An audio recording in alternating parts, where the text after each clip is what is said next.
Okay, Shalom Israel. Tawada for tuning in. It's like you were a little bit late. We were kind of discussing some questions off air. And now we're going to sit back here and finish our topic. Well, attempt to finish our topic. About the title is Israel Shames the Most High. Setting up our shame. And we're still on this topic. Not that we're trying to do overkill, but there's a lot of information and meat that we need to keep driving on this concept. Once again, the title is Israel, our nation, shames the Most High first, setting up our shame, part 3. The topic explains, and what we've been going on for the last 4 or 5 weeks, is a lot of us wonder why we try in our life to do things the right way, or we make moves that we think is good, and the Most High just keeps slamming them. Or we live the life we want to live, and then the Most High sits back and has things in our life that don't go the way we expected, or we get nothing works. Nothing works, or serious consequences come behind us doing the things we want to do. I had good intentions. And we don't understand why the Most High or my life doesn't go the way I want. Yes. And why the Most High seems like he's not listening. Because religion will say, all I got to do is pray and hope and have faith, and things work out. But the mechanics of life doesn't work that way. Another reason why our people aren't really buying this Bible thing. We have to understand it's not about the Bible, it's how the Bible is taught. Because when you get into the nuts and bolts of what these scriptures are about, he lets you know verbatim why he stings you, why he doesn't grant you the peace you want, the blessings you want, the sustainability you want, and why it feels like life is a bunch of damn booby traps and mines and snares you got to dodge to get to your goal. Because if you really understand about life, it seems like everything is a damn battle. Yeah. Everything in life is a battle. And if you don't play this battle properly, if you don't fight this battle properly, it will not go well. It doesn't go well for you. And this is why studying and teaching is so important, to help open up and give clarity as to how to get from A to Z to finish this fight. So, let's get Ezekiel chapter 16, because we have to understand how the Most High feels when we sin. And this is another reason why we're going into this topic, because we don't understand that our actions and our conduct and our selfishness angers the Most High, it embarrasses the Most High, and it shames the Most High. We've gone over this for the last 2 weeks, but this chapter that we're about to go into, Ezekiel 16, paints one of the most clearest pictures about how we make the Most High feel in real time. He's used his prophets. What's that? Page 588. Okay, because if we're going to get a better understanding as to why the Most High makes our life difficult, we first have to understand that how our actions make the Most High feel first. Because our actions makes the Most High feel a certain way. Then there is a response after our actions, anger and vexing. Okay? So, Ezekiel chapter 16. We're going to read from verse 1 to verse 25. We're going to take our time though. Okay, so let's do this. Come. Ezekiel chapter 16 and verse 1 reads, Again, the word of the Lord came unto me, saying, Son of man, cause Jerusalem to know her abominations. So listen, for those of us who are new here, when he says cause Jerusalem to know her abominations, Jerusalem is not talking about the people that you see on TV that are destroying the lives of the Gazan people. The people that the Most High is talking about in Ezekiel 16 look like you and me. To be specific, their genealogies are the so-called Negroes, West Indians, Haitians, Dominicans, Central Americans, the indigenous Puerto Ricans, Cubans, North American and Seminole Indians, Brazilians, Argentinians, and the so-called Mexicans. Those are the lost 12 tribes of Israel. Those are the people of Jerusalem that, before we got here to the Americas, was causing hell and wreaking havoc in Jerusalem. Just so we can understand for the record. So the Most High is saying, listen, Son of Man, let Israel He's talking to the prophet Ezekiel. I'm going to show you how Israel has committed abominations against me. Abominations are a filthy and wicked act. Okay. This is what the Messiah is going to show us, and he shows us from book to book. Ezekiel, Isaiah. It is constantly how he shows us our pattern of action. Like a broken record. It's a broken record, so we can learn now what he's been saying from the beginning. Let's read that. Come, son of man, cause Jerusalem to know her abominations, and say, Thus saith the Lord power unto Jerusalem, Thy birth and thy nativity is of the land of Canaan. So, if we sit back here and we look at the map online, this is the better one. He said, Thy birth and thy nativity is in the land of Canaan. If you sit back here and look at Canaan, Canaan is right where Jerusalem is. Jerusalem has been the capital city of that region from before Israel was actually created as a nation. And then for your Bible buffs, if you see that the land of Canaan is in blue, what other country is in blue on the map? Would that be Egypt? It would be. Why does that matter? Why does Canaan and Egypt be in the same color? What does that mean? It means that Egypt had control over Canaan, and Canaan was an Egyptian country. So, when Abraham was sojourning in Egypt, he was sojourning. The clock starts when he was in Canaan. Later on, we'll explain that, but I don't want to get too disconnected. Read verse 3 again. And said, Thus saith the Lord power unto Jerusalem, Thy birth and thy nativity is of the land of Canaan. If we understand the land of Canaan, he's saying where you came from was a filthy, wicked, corrupt nation. Your nativity. Funny thing is, even historically, the Israelites weren't one of the first nations to be put together. We didn't come together as a nation until many years later.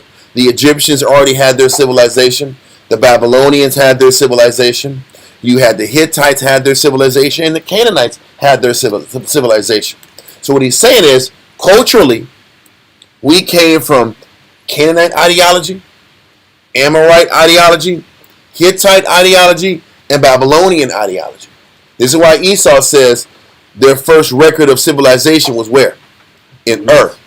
In Ur. Wow. When they start history books, they talk about that little boy in Ur, in Babylon. Ancient Mesopotamia. Ancient Mesopotamia. That's what they always say, because that's where it starts. Yeah. The Messiah is mimicking this point, saying, hey, these guys were there as a nation before you. So in your nativity, your way of doing things, your negative habits started with them. This was your environment. This was your environment that you were raised in as a nation. We know Abraham was raised in the land of Ur, of the Chaldeans, Babylon. So our history goes all the way back to Abraham. Read on. Thy father was an Amorite. When you sit back and see Amorites on the map, Amorite is right next to the land of Canaan. It's present day Jordan, or historically where Israel was east of the Jordan and Syria. That was where the Amorite land is. What is he saying? He's just saying our originations weren't even from the Most High. Okay. They were from our neighbors who had no relationship with the Heavenly Father. So they're saying that we're getting bad habits from the neighborhood we're from. And whatever's in our neighborhood, from the literal beginning. From the beginning. We were, if you sit back here and scripturally read about Canaan, they were a despised nation, a hated nation for their wicked idolatry and their sacrifice of children.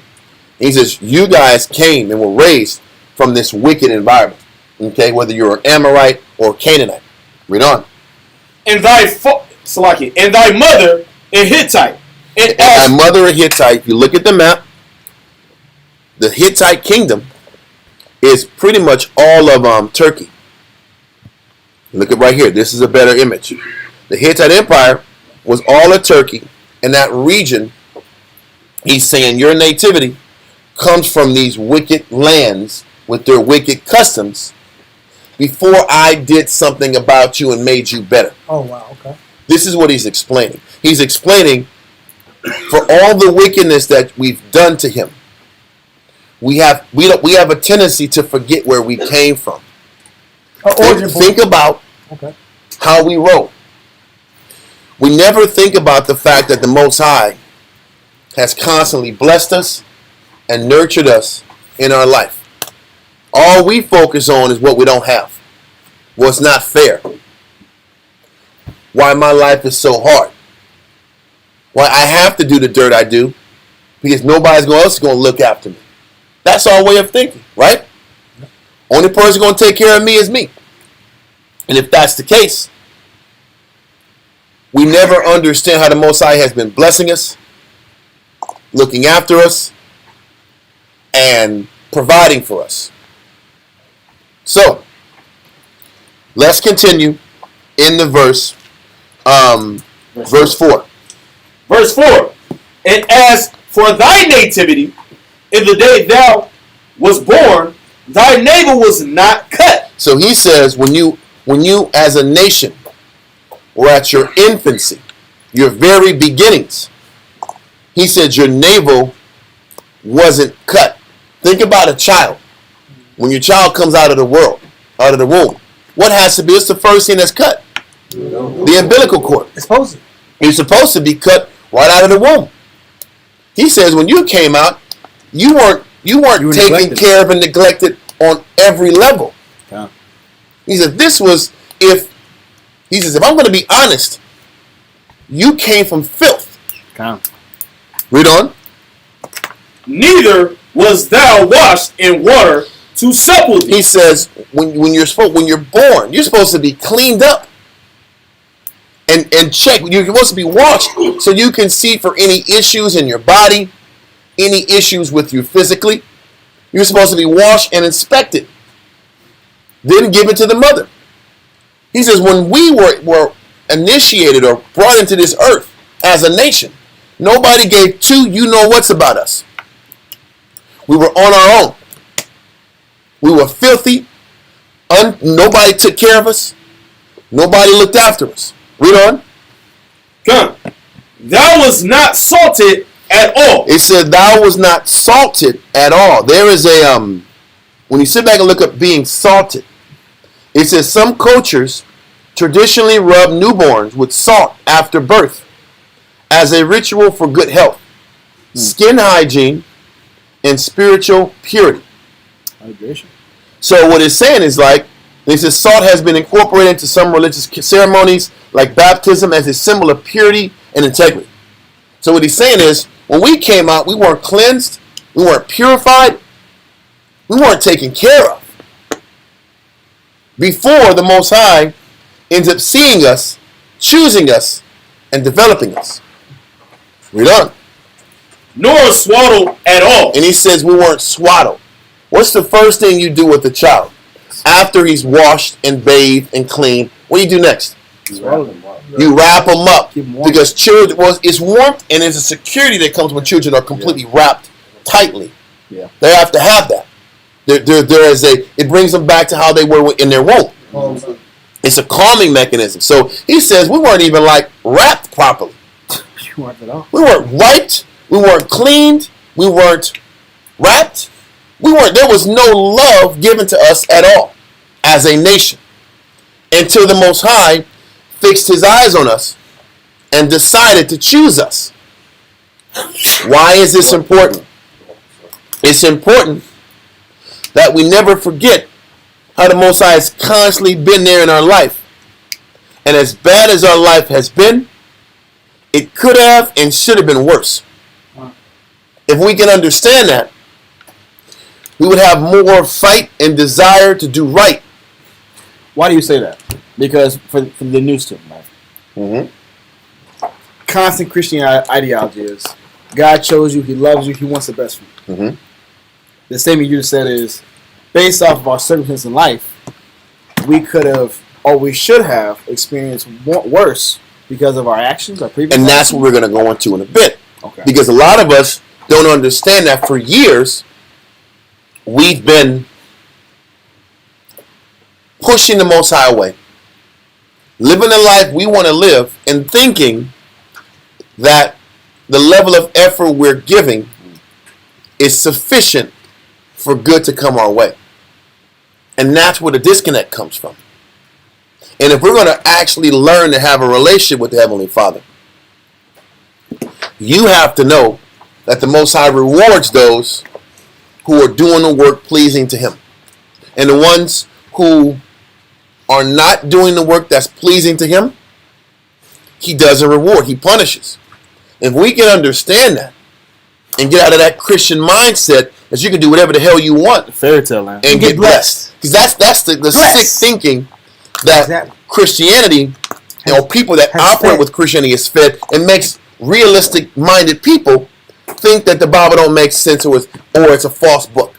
Because who in the hell would sit back here and I've heard many times, if the Most High loves me, why has He got me in the ghetto?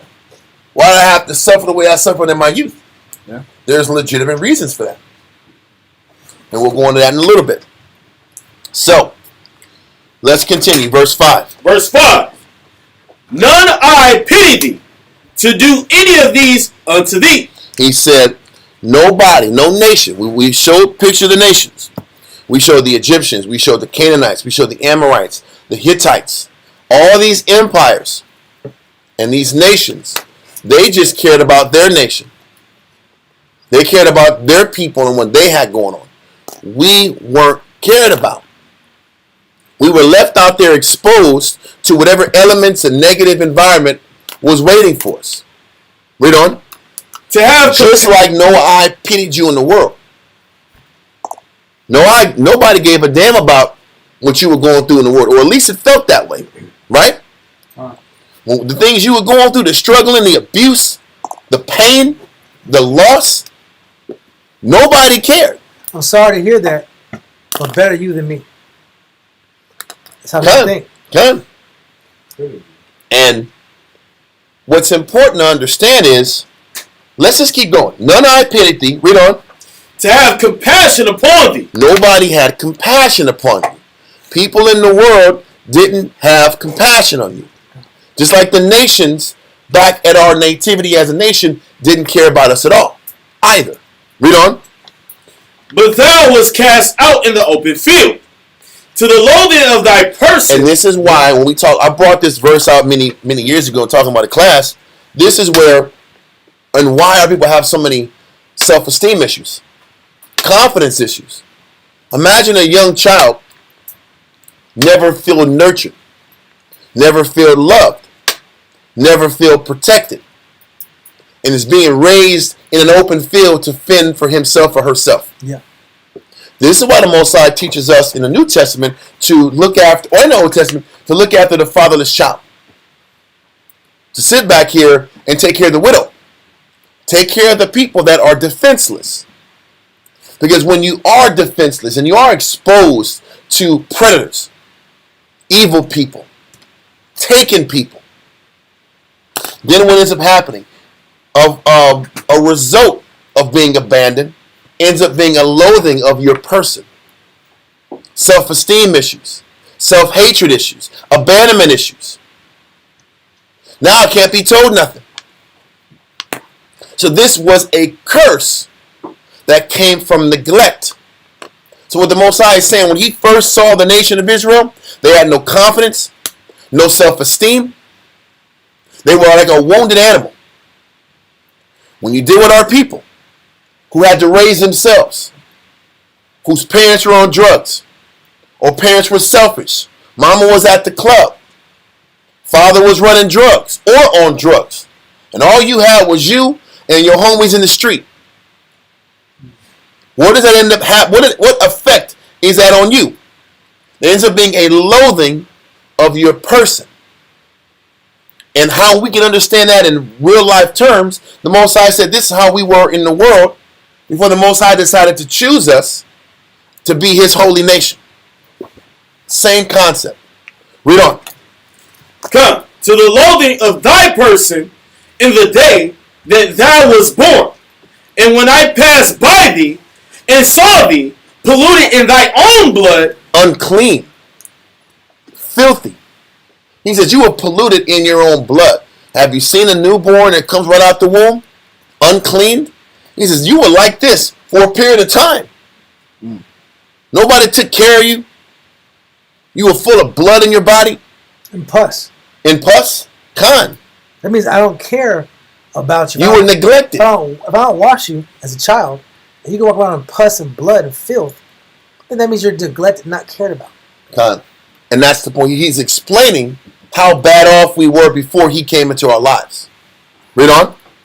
I said unto thee, when thou was in thy blood, live. He said, I sat back here. The Most High came in here and said, I see what you're going through. I'm gonna develop you and pull you out of your condition. Where we're talking about back in the day during Abraham's time, or if we're talking about our people now. Whether we was in the hood in LA, in the hood in New York, Louisiana, Texas, what's the damn difference? A ghetto there's an MLK Boulevard in every one of those damn cities. Am I right or wrong? Yep. You know where the hood is at, it's MLK. And wherever the hell that is, it's bad. No problems. And Most High is like, I pulled you out of that. I pulled you out of your filth to make you better. And I'm going to show you love. So for us, Most High pulled us out of whatever conditions we were living with the intention of building us up. Read on. Yeah, I said unto thee, when thou was in thy blood, live. I have caused thee to multiply as the blood of the field. He says now, because of the love that the Most High has invested into us, he has allowed us to grow and to be stable and to anchor us to life. And however bad our circumstances were in the past, if we learn to embrace the Most High's love, we're going to grow like a bud in the field. Read on. And thou hast increased in waxing great, and thou art come to excellent ornament. He says, now you've come to excellent ornaments. You've grown. You've developed. You've acquired skills. You went from nothing. You've acquired confidence. Because the ornaments is confidence. Yeah. But how does a man or woman gain confidence? When you were raised to hate yourself. When you were raised to hate the person in the mirror. How do you gain ornaments and abilities from that level of lowness to now having accomplished much? The Most High has to teach you how to overcome yourself. Fight your self-doubt.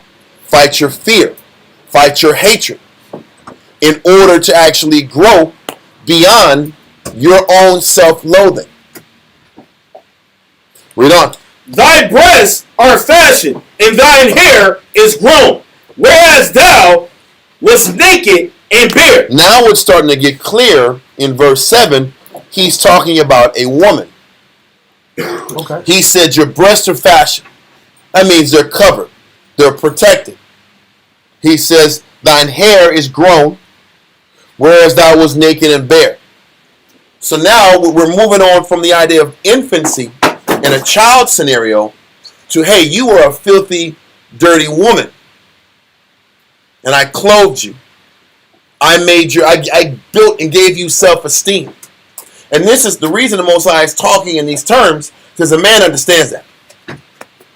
A man can understand That metaphor. choosing a woman and choosing her for her potential versus the finished product. And saying, you know what, I'm going to invest into this person. I'm going to choose this person and build this person because I see good in this person. And I see potential there. And like a man can see and conceptualize that. The Most High is explaining that's how he chose us. He didn't choose us because of the finished product. We were walking around with no confidence, no self-esteem.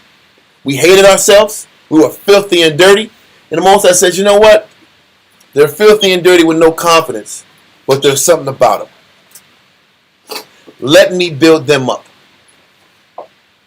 let me make them better than what they think they are. Just like the Most High uses between a man and a woman. When a man chooses a woman, does he choose her because she's just so damn perfect? No, you don't. No. You choose them because you believe there's good and you believe that this union can actually go somewhere. If you're looking at it the right way. So the Most High is saying, listen, I showed love. I cleaned you up. Now you're starting to actually grow. And you're starting to show signs that this wasn't a bad investment. Read on.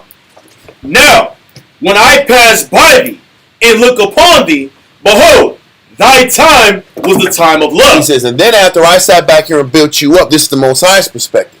Now I'm really falling in love with the end result of what the Most High has invested into her. How do we know this? Hold this. We have to make sure we understand scripturally how the Most High looks at Israel. So we're going to tie this in. Hold this. Go to Jeremiah 3 and 14. Jeremiah, we're going to hold this in Ezekiel. Jeremiah chapter 3 and verse 14. Jeremiah chapter 3, verse 14. Yep, I'm ready. Turn, O backsliding children, saith the Lord, for I am married unto you. The Most High says, change your ways. Come back to me because we're married. Now, we just read in Ezekiel 16 that we as a nation are the woman and he's the husband. So what he's saying is, once he fell in love with us, once he cleaned us up, once he worked on our self-esteem and our loathing, then he said, you know what, I'm in love with you. And this is when the marriage starts to really blossom. But the fact that he chose us at our lowest point showed his love and his willingness to make this work. Okay? So now we went to Jeremiah 3:14 just to explain how the Most High views his relationship with Israel. It's a marriage. And we're his wife. So when we're sitting back here, walking around here living the life that we want to live, don't forget, we're the Most High's woman. Yep. This is important to understand. We're his wife. And if we're his wife, think about your wife. Would you want your wife running the streets, talking to other, you know what? Nope. Talking to other YNs? That's the most PG way I can say for now what everybody in the room is thinking. You want to sit back here and roll? See, I'll be at the store, babe. And she's hugged up with some dude at the club? Nah. How are you going to act? I'm going to let you answer that question. Every man here has different ways to respond to disrespect. Or if she's sitting back here and you're at the house and you're it's like this. Like, who's that? Oh, nobody. It's a friend. Oh. Friend. You didn't name them? Yeah, just a friend. Like, who the hell is that? And you try to grab phone. It's on at that point. Then it's on. Then it's damn on. Then we got a problem. Then we have a problem right there. Listen, maybe the crazy come out there. What you doing? What you doing? I need that phone now. We need to deal with this tonight. Right now. No, the whole house is about to get burnt up. Just making a point. Okay. Let's go back. Let's read verse 8 now. Ezekiel chapter 16. Something gotta happen. You just gonna lay up and go to sleep after nothing happened? No. If that's what y'all want to do, y'all do what the hell y'all want to do. There's no peace. Y'all want to play a little sucker move like that? That's on y'all. But let's keep reading. Ezekiel chapter 16 and verse 8 reads, Now when I pass by thee and look upon thee, behold. She just has friends. It's nothing. She's just his friends. It's his friend. It's platonic. It's platonic. Yeah. She called him her work husband. Oh. I'm being silly. Let's keep going, man. Keep reading that. Now when I pass by thee and looked upon thee, behold, thy time was the time of love. And I spread my skirt over thee. What is he saying? I brought you close to me, and I shielded you. When the Most High puts his skirt over you, that's him putting his protection over you. It's no different when you're out with your lady and you put your coat over her when it's cold outside. That's your form of symbolically protecting her and looking after her. He's like, this is how the Most High did with us. Okay? Come on, it's his. Read on.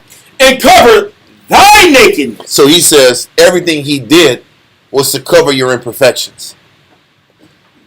What does that mean? He's saying, I know you have a low self-esteem. I know you hate yourself inwardly inside. All you got to do is follow these laws, and I got you. That's what the law was for. The law was there and designed to hide the flaws. To hide the flaws he knew that was inside of us. Because what he's saying is, if you love me, I can fix everything else. Can you think about that with your woman? Can you be conscious of the things that she can do and the things she can't do? You know, okay, I know she can't do this. So if she can't do A, B, C, then all she got to do is just lock into me, and I can overshadow all the things she's not bringing to the table. Is that not a real thing that men think? So he's like, for the things you don't do, that's what I'm here for. You just got to lock into me, and I'll cover those things. Just follow me. Don't think about all that, and I got you. And this is what he's saying to us. I'm going to give you the law. Don't think too much about your issues and your doubts and your self-loathing. Just follow these laws, and you'll feel good. Just follow what I say. How many times you with a woman, you give her advice, and she needs to see all the damn answers 10 steps down the line. And what do you say? Just follow me, and everything will be okay. Now, if she does, it'll work out. But how many of us trust that if I follow him, it's going to work out? Then you start making moves to get where you want to go without following and trusting. That dynamic the Most High is explaining that we all face in this life is what the Most High tried to do by giving us the law. What is he saying? I'm not giving you all the answers to the test.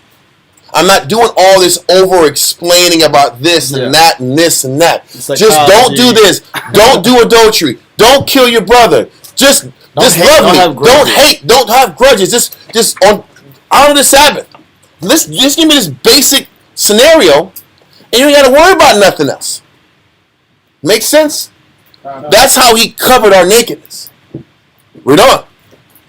I spread my skirt over thee, and covered thy nakedness. Yeah, I swear unto thee, and enter into a covenant with thee. The Most High entered into a marriage covenant with us. He said, listen, I will be there for you. Just follow me. Don't be arguing and cussing and yelling. Don't be breaking shit in the house. And everything's going to be okay. Don't cheat on me, and everything will be okay. Just follow these laws. We'll have a great marriage. This is how the Most High is explaining his marriage with us. Read on. Saith the Lord power, and thou camest mine. And thou becamest mine. So this is talking about the marriage that the Most High had with us. We decided to serve the Most High. He pulled us out of Egypt. He showed miracles and destroyed the Egyptian empire. Then he's working on developing us in the wilderness with the intent of bringing us into Canaan, our land of milk and honey, and blessing us with an entire empire. Read on. Verse 9. Matter of fact, hold before you go there. Now, no, we're good. Let's keep going. Come, verse 9. Then washed I thee with water. What he's letting us know is he didn't clean us up. And he married us first, then cleaned us up. That's an important thing to understand. He chose you first. He said, once the covenant was made, then I cleaned you up. So he's saying, I chose you when you were at your dirtiest. And you didn't prove nothing to me before I chose you. We didn't earn the Most High choosing us at all. We were filthy and dirty. And he said, I'm just going to pick them, and that nation is my project. I'm going to make them mine. He married us knowing that there was crap and negative in us. That shows that much more love the Most High had for us. It lets you know that the Most High's love for us was pure. How you know it's pure? Because he loved us knowing he was getting nothing out the deal for a long time. How many of us have that kind of love? Very few of us have that kind of love. Let's continue. Then wash I thee with water. Yeah, I thoroughly washed away thy blood from thee, and I anointed thee with oil. So what he's saying is, then I started teaching you, bringing prophets, teaching you the law. Education. And educating you is how he washed us. Just like you read in Ephesians 5 and 26, is washing of the water by the word. The word and the scriptures clean you up. The scriptures wash you and clean and purge all the filth out of you. Okay? So he's saying, listen, I cleaned you up. I chose you. I married you. Then I cleaned you up. Read on. I clothed thee also with border work, and shod thee with badger skin, and I girded thee about with fine linen. If he says, I clothed thee with broidered work. If you think about broidered outfits, there's a lot of manpower and hours it takes to broider any kind of work. So he says, I gave you nothing but the best. And I put time into you. I put hours and painstaking time to develop you and make you well-rounded. What is he saying? He's letting you know. Why am I going into this detail? Because he's putting an imprint on us. He's imprinting us. He's putting time into you. Think about this. When you put time into your woman, you put years to your woman. You want to sit back and just let that go? If you have any kind of heart, you don't leave what you invest. You don't leave what you invested. That's the trick, sisters. This is why you have to wait, because a man ain't going to leave what he has to put time into. Yeah. When he invests and he puts time and time, he's less apt to quit. This is something to know. So he's like saying, listen, I invested into Israel. He put time into Israel. So now the Most High is like, because of this time I put into you, I expect what? Reciprocation. You got to give back. This is the thinking of any man. Read on. And I girded thee about with fine linen, and I covered thee with silk. And if we understand the Most High, he's not just sitting back here buying makeup bags for his broad. It's not that. It's I'm sitting back here and developing your spirit. This isn't a financial thing. This is a time thing. This is a developmental thing. And we read all throughout the Old Testament, you're reading about the embroidered work and the badger skin and the fine linen and the silk. It's time. It's counseling. It's teaching. It's miracles. It's lessons. Okay? So let's continue. I decked thee also with ornaments, and I put bracelets upon thy hands, and a chain on thy neck. All of these outward items or jewels and treasures, it's love. It's effort. It's listening. It's studying. It's strategizing. It's planning how to put this person together, how to put this nation together. But when we walk around in your life, in our life, do we think the Most High puts this much time in us? Do we feel that? Hell no. Because all we focus on is the hell we're catching. It's the suffering we're going through. It's the loss we're going through. It's the correction that we're going through. But we're not getting. What we're not getting. But the crazy thing is the embroidered work and the silk and the chain and the bracelets is correction. It's lessons.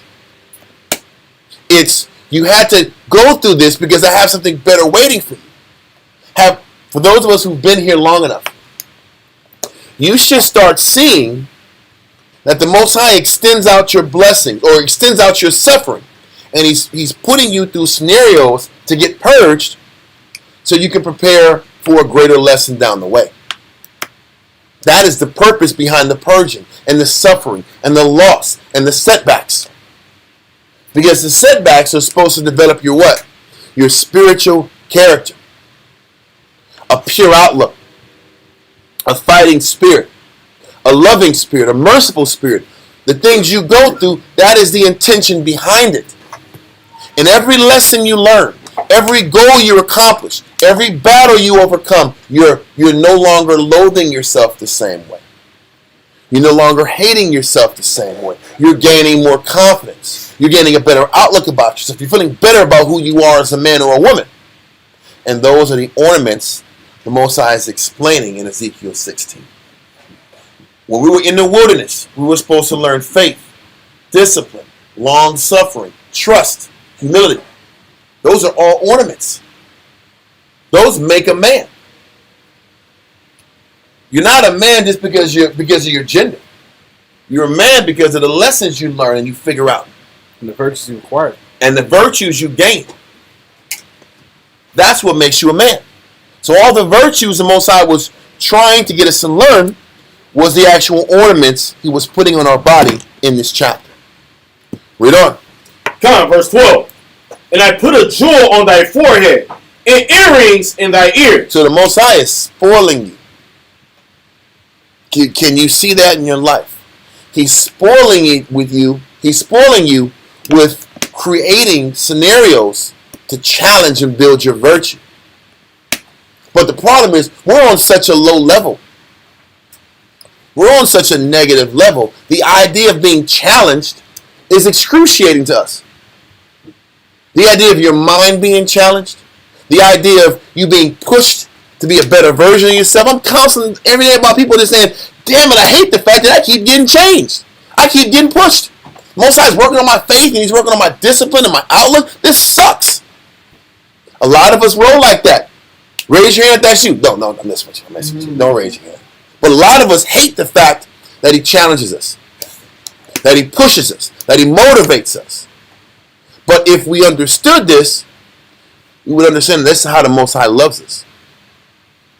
That's love. That's how the Most High showers us with diadems and crowns and jewels. We're reading jewels and earrings and forehead jewels and bracelets and chains, and we think it's about just having shiny things and shiny ornaments. In the Most High's eyes, the shiny ornaments is humility for a wife, discipline for a wife, discipline for a man, a positive outlook, a pure outlook about your circumstances, mercy, love and kindness, long-suffering. These are all ornaments to you that makes you special in the eyes of the Heavenly Father. All these traits and these abilities and this outlook. The Most High says, man, that's my wife. Yeah. I'm proud of her. I'm proud to call her mine. She's a good representation of your wisdom, Yep. of your tutelage, and of your direction. And you know what it is? And the Most High is like the rest of the world didn't get this level of attention. That's how you know it was the gold and all the jewelry and all the outward things. It was attention. Because the rest of the world didn't get the attention. But the sad thing is, how do we now in 2025 view the Most High giving us attention? We hate it. The uneducated, the spiritually disconnected, they hate the idea that the Most High gives us attention. Just visualize how much we despise correction.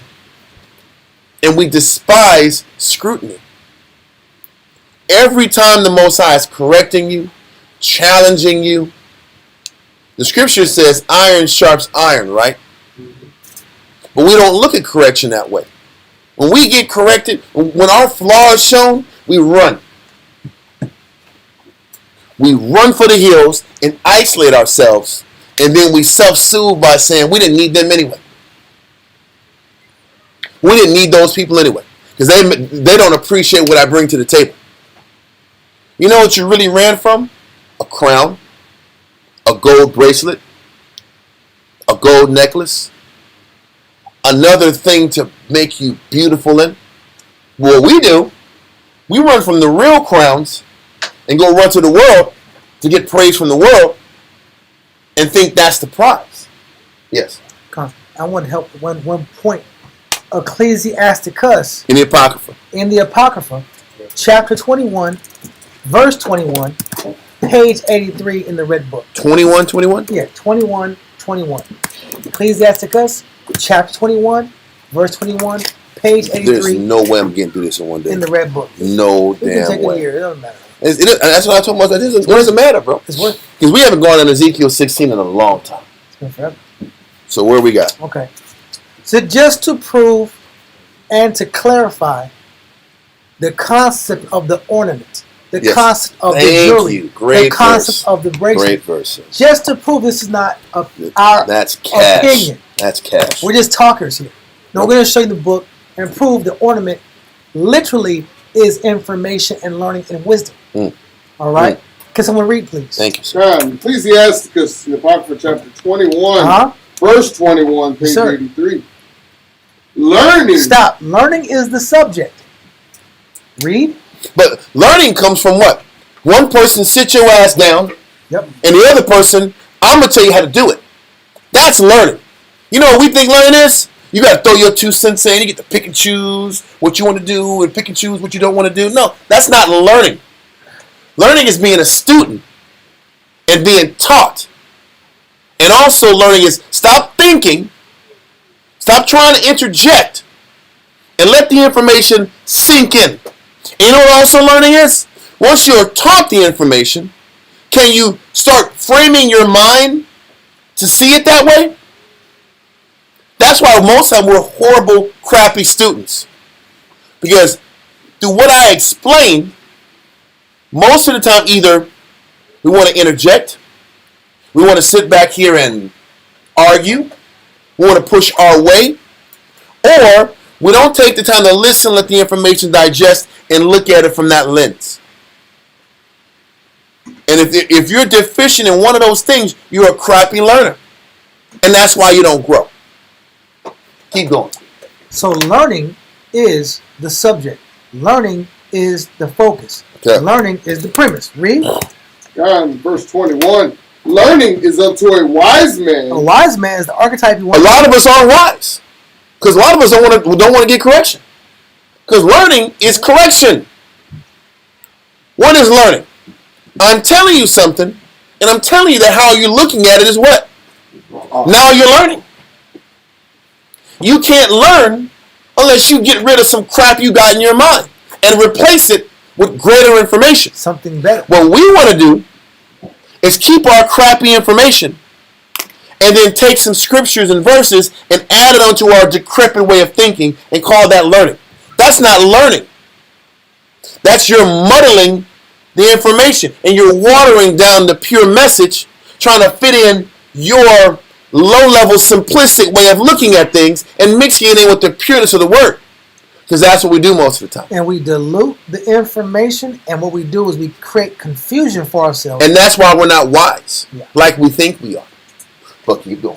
So learning is the focus. The wise man is the goal or archetype we would like to become. Read. Learning is unto a wise man as an ornament of gold. So that proves what? Learning is gold. Learning is a ornament.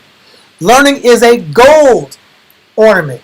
So what did the Most High put on Israel? Gold ornaments. And what is that? That means he was giving us wisdom. Learning. He was giving us learning. He was teaching us, but he was teaching us wisdom. Now, whether we chose to receive it or not was on us. But he was giving us opportunities to grow in our virtue. And that's what makes us beautiful. It's the application of the information that he's giving us. Can I'm sorry. So if learning is gold, in particular, a gold ornament, what is that gold ornament like in detail? Read. And like a bracelet. That gold ornament in detail is a bracelet. We just read that in verse 11. It's an item that shines with light, that's highly valuable, and is artistically, creatively made, and is made to praise, to be praised, and to beautify the wearer. I'm going to let you read it. But I just want to read that verse again. Verse 11. Ezekiel 16 and 11.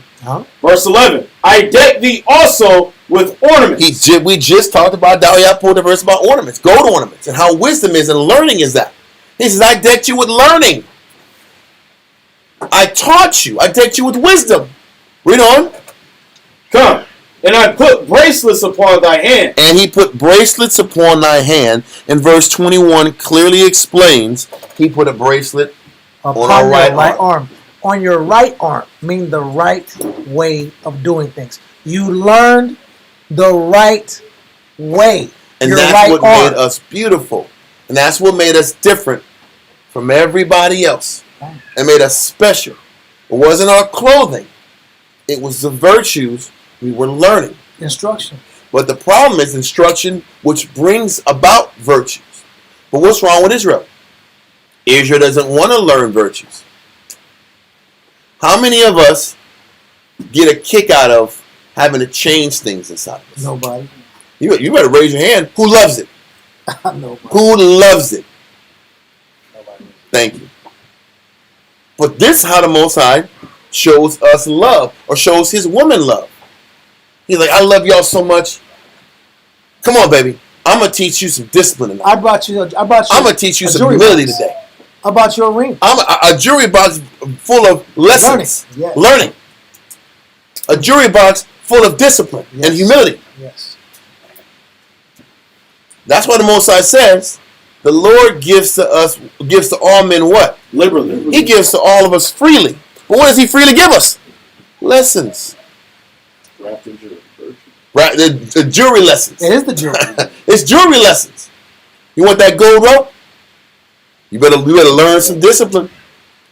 You can have that. You want them 5 Jordans? Yeah. I'm gonna sit back. You better learn. Learn long suffering. Be punctual. God. You better have a pure outlook if you want that bracelet. Yeah. You see that? Why is it important that we explain it this way? Because we have to learn how the Most High thinks. Yes. We truly, that was a perfect verse. We truly don't understand how the Most High does things. When we think about the Most High giving us jewelry, we think it's jewelry. We think it's having things. All right or wrong? It's balling. Well, I'm balling. I have a new car, new whip, gals, money. That's what we think blessing the Lord is. Here's some of these guys on the Academy Awards say, I just want to sit back here and thank God for giving me this. Did the Lord give this to you? Or Shaitan gave that to you? Yeah. Diablo gave that to you, not the Most High. Because the Most High is giving you a lesson about humility, long suffering, faith. That's the point. So when we really get to learn the Most High, then you get to really figure out, are you really a God-fearing person? Do you really love God? That would mean that I love the jewelry he gave me. Thank you. Because who likes if you give a woman a gift and she does this?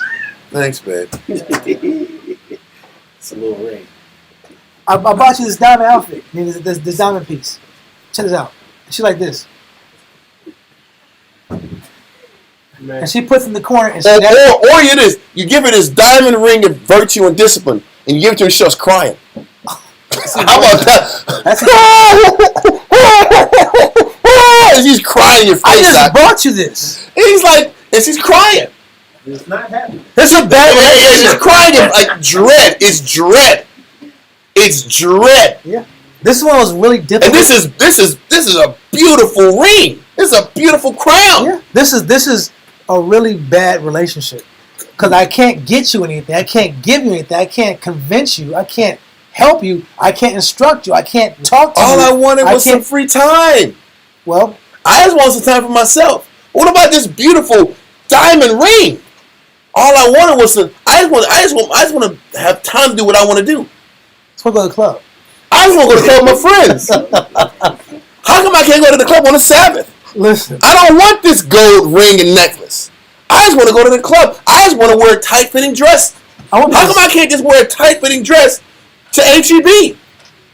And you cry. How come I just can't sit back here and get attention?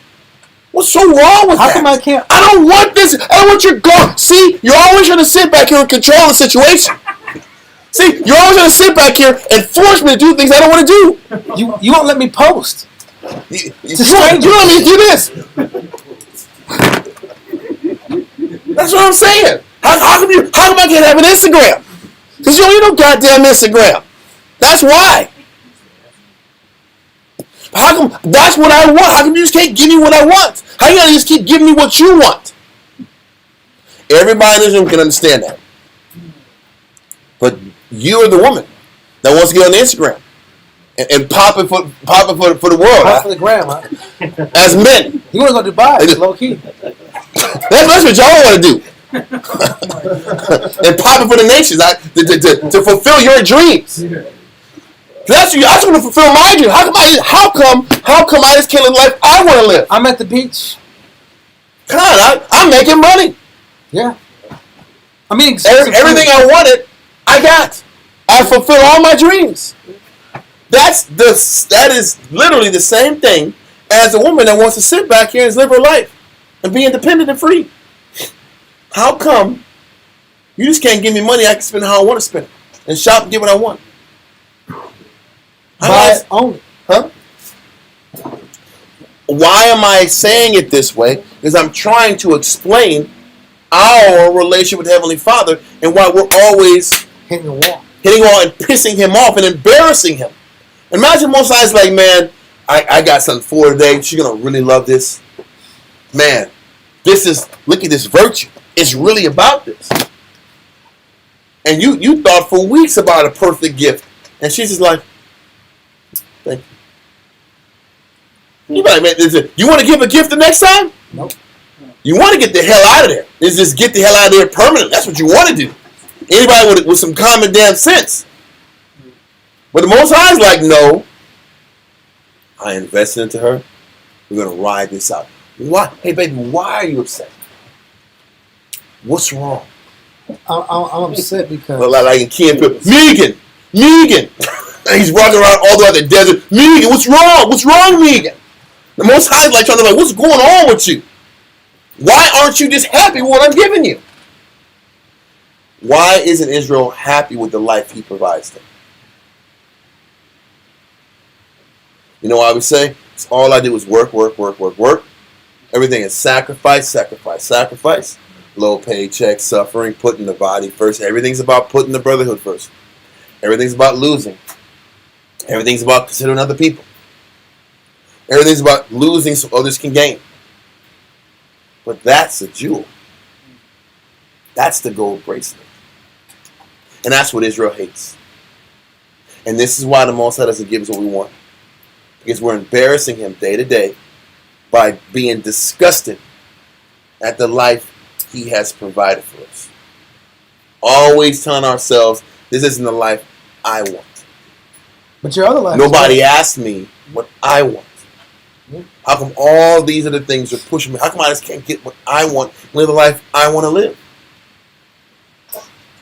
He's telling you what the gold is and what this embroidered work and all this awesome things. This the wisdom, it's the learning, it's the virtue that comes from learning.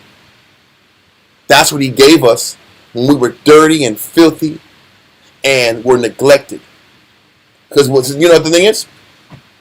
When you're dirty and filthy and neglected, guess what? You can do what you want to do.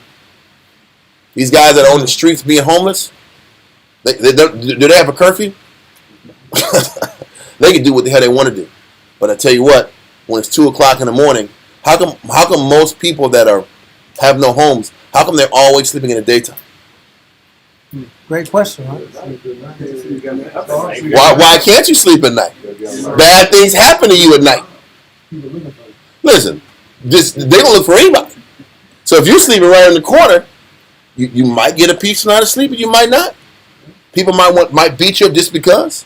They might take your stuff, or they might take you. Yeah, they might like you, and they won't you. Why do you think everybody on the street, when they're homeless, they got dogs everywhere? Why do they got dogs? These scroungy mutts out there just walking around here. They take care of the mutts more than themselves. They're getting them water. Here, take all the water you can. Just you better look out for me at 3 o'clock in the morning and give me a heads up that somebody's coming. Yeah, please. before my basket's taken, or before I'm violated again, Or get stuck by me. or get stuck, or whatever the hell chaos happens at 3 a.m. out in the streets. 3 a.m. chaos. But you know what? What's the bright side? You're free. You can do what you want when you want. Right or wrong. That's what happens when you have no protection. Now the Most High gives you protection, but guess what? You have protection and you have rules, and it's structured, and it's not how you want. You have curfews. You have to live a certain way. You have to carry yourself a certain way. All these things that are uncomfortable in your life. And then the person's like, man, I was better off sitting out here running the streets doing what I want to do. This is the thinking of our people now and in the past. At least when my father was a Hittite, my mother was an Amorite, I could do what the hell I wanted to do when I wanted to do it. I was free.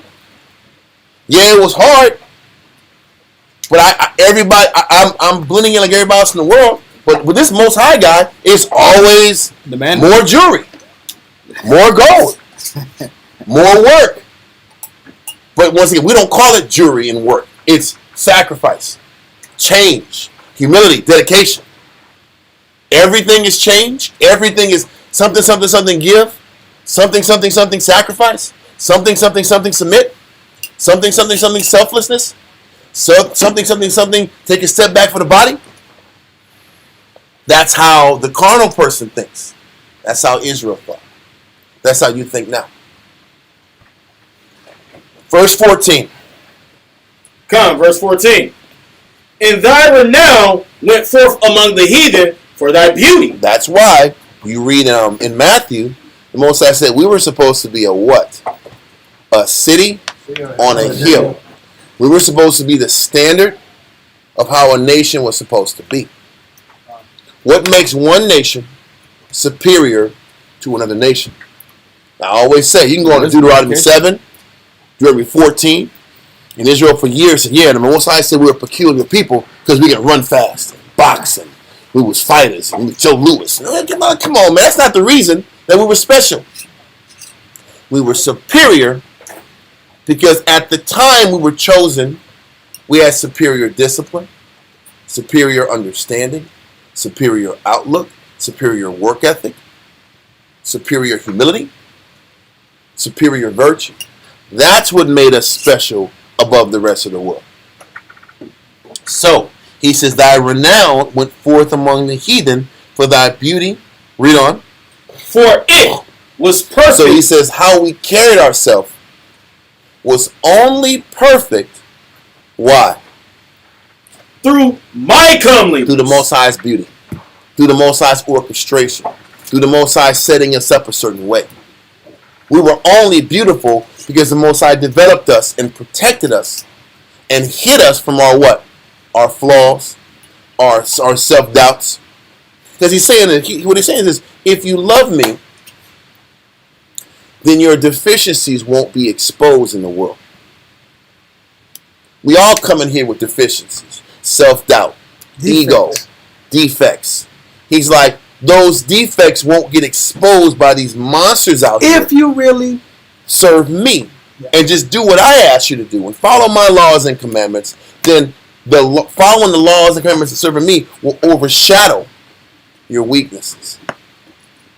That was how the Most High set it up. And he's like, if you gain these embroidered works, you'll actually fix these holes in your spirit. Because that's what they are. They're rewards. Who wants to live a life full of weakness, full of depression, full of self-loathing, full of doubt, lacking the confidence to believe you can do all things in Christ which strengthens you? That's what the scripture says, right? I can do all things in Christ which strengthens me. You know what that verse should mean? You should have no reason to be depressed. Why be depressed if you can do all things in Christ? The problem is you can't do all things in yourself. But that's what you want. You want to do all things the way you want to do it. But it doesn't work. It never works. But Christ says you can do all things if you do my way. But if you do it in my way, it's only spiritual things you can do. You get nothing out the deal, but you gain confidence in it. That's how he protects us with his beauty. I'll make you great in a service style position versus being great doing it your way, being selfish, only benefiting you out the deal and your ego and your pride. Can you take the deal? Can you be your greatest form of yourself being a servant of the Heavenly Father?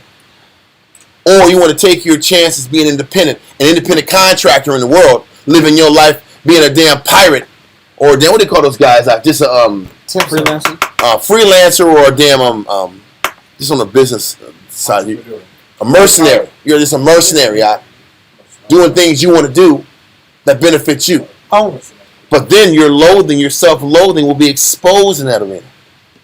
Whereas you can be great with me. That's what he's explaining. And if you give in to my comeliness and my beauty, all of your weaknesses will be overshadowed. And it wouldn't matter. But read on. For it was perfect through my comeliness, which I have put upon thee, said the Lord power. But thou didst trust in thy own beauty. But the problem is you saw sitting back here and gaining benefits, and you thought it was about you.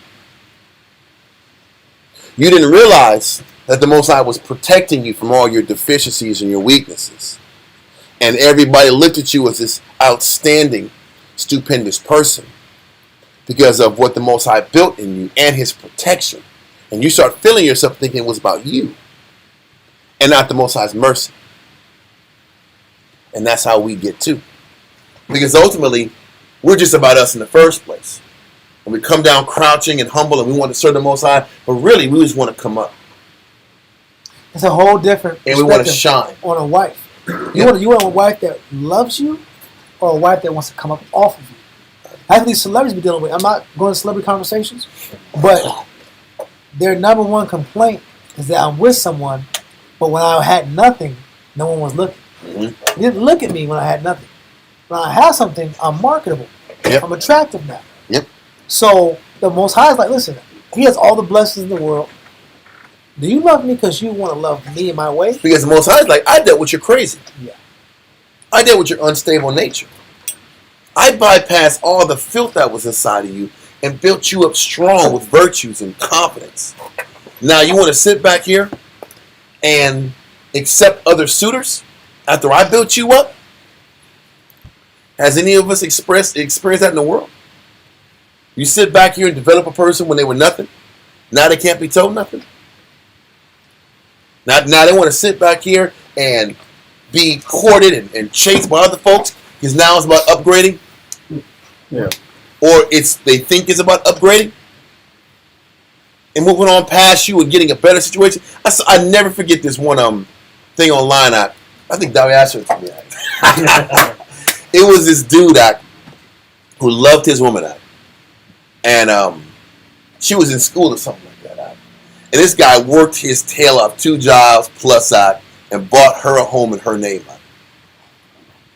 and took her to the construction site and gave her the keys and he had it like on Instagram Live or some Facebook Live and was recording it.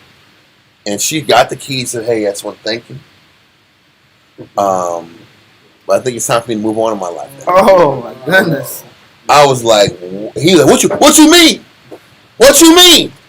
What you mean? Move on with your life? You know, I just think it's time for me to evolve and go to the next phase. What you mean? What you mean go to the next phase of your life? What you mean? Cause you know he's a little slow, a little bit. She was kind of running circles around her mind. He didn't understand that he got played, and the deed was in her name. And she's like, I just want to thank you for the opportunity, and I think it's time to grow and evolve from where I'm at. And what you mean by that? What you mean by that?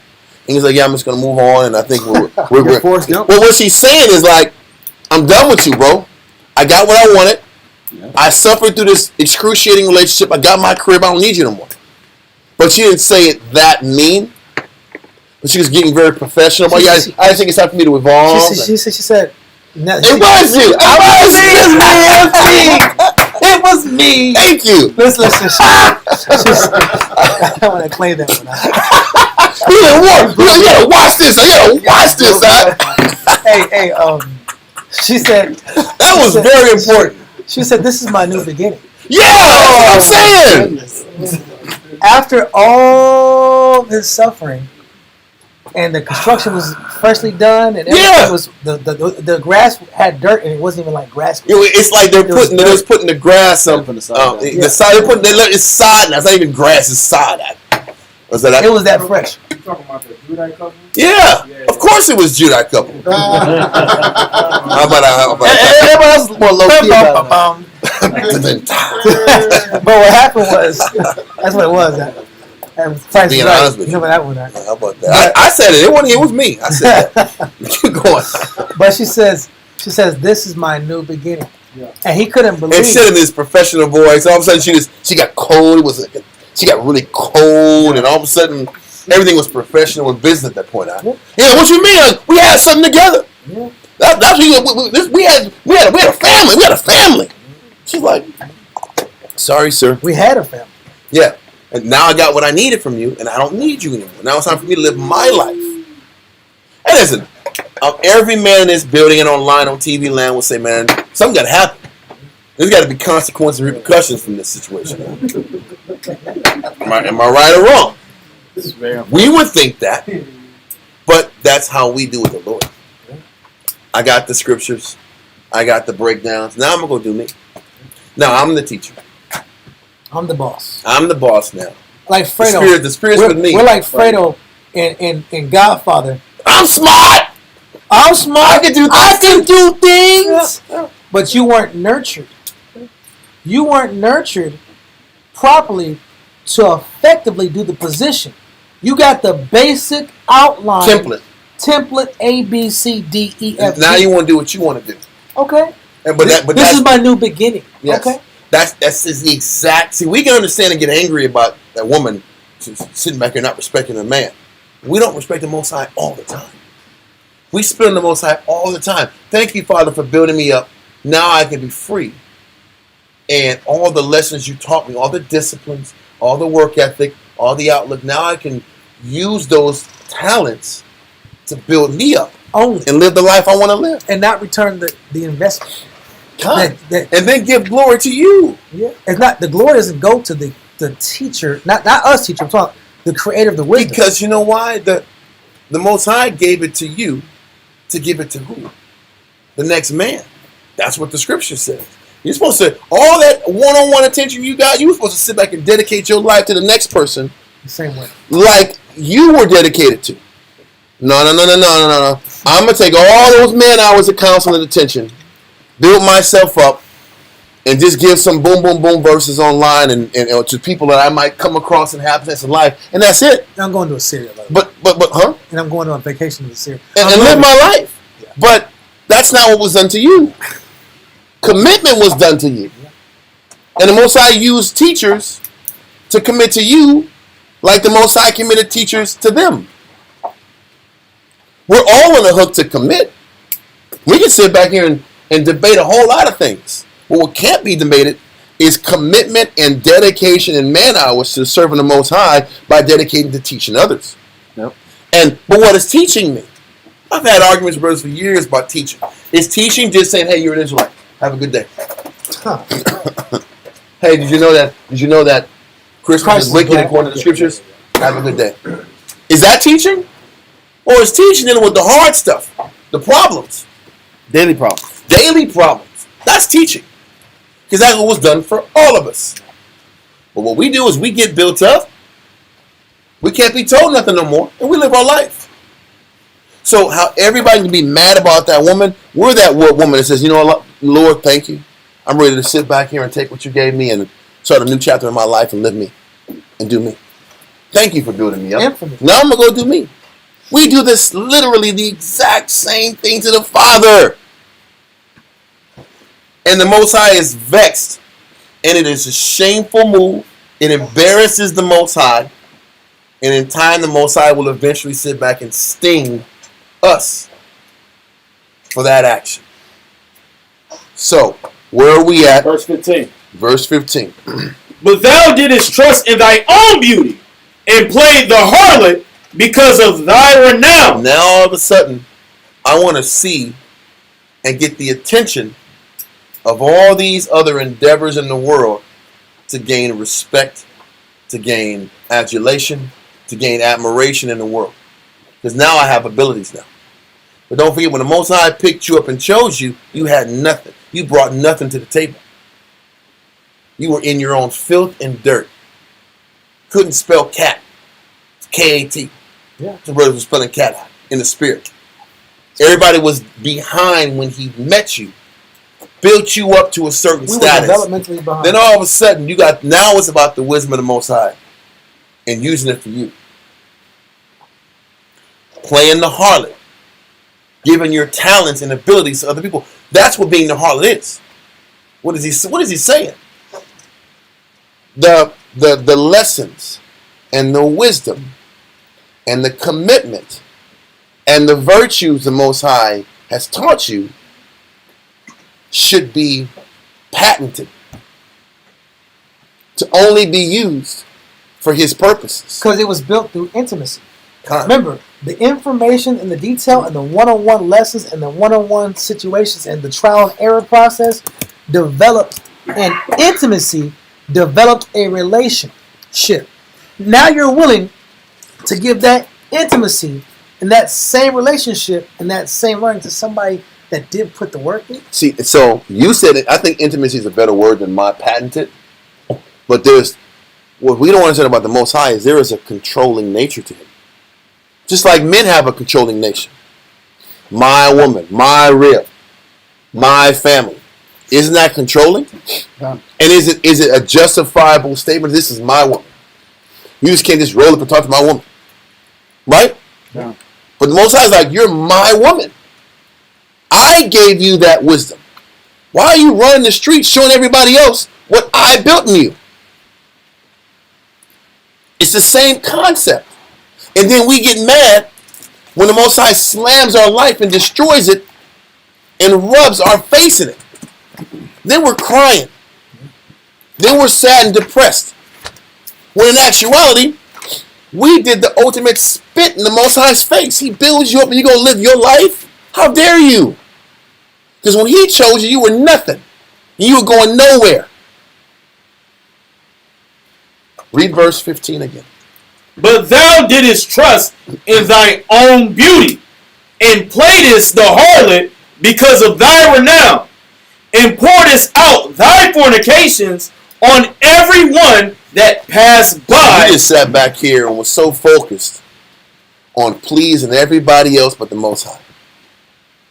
But why do we want to please everybody else but the Most High? Because we're still that child or that man or that woman that deep down loathes themselves.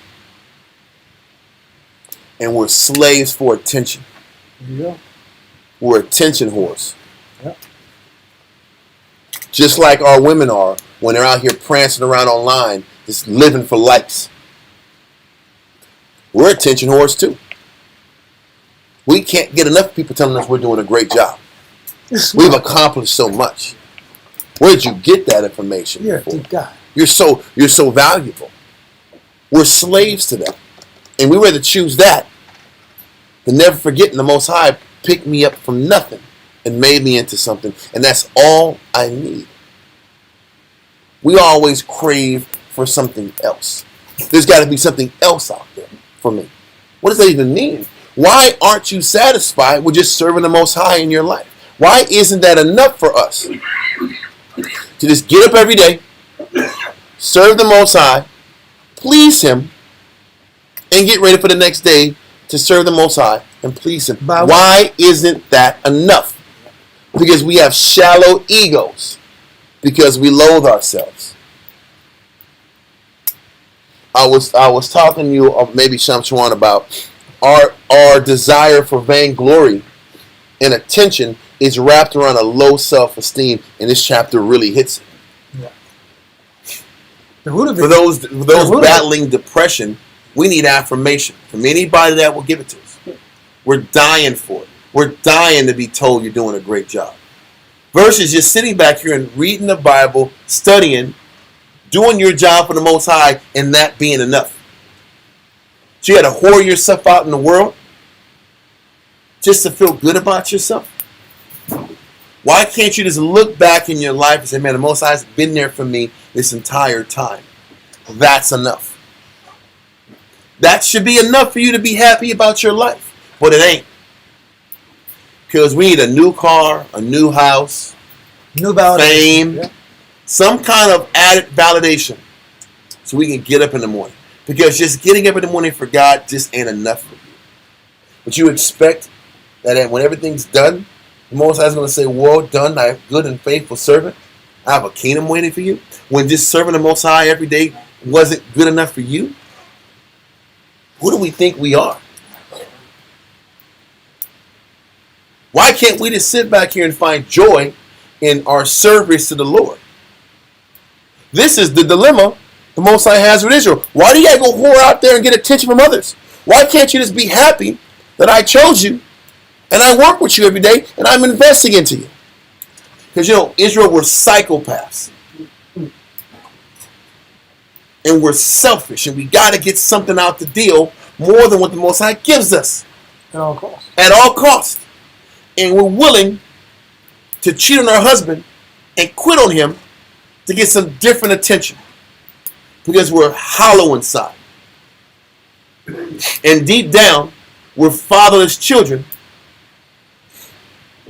not satisfied with the one powered person that gave a crap for us in the beginning. We're so focused on everybody else who abandoned us. We want the respect from the world that hated you. Because every single one of us were outcasts and scumbags in the world. And were never accepted. Every single one of us were that come to the Most High. You ain't going to tell me you came to the Most High and you were loved in the world. You weren't.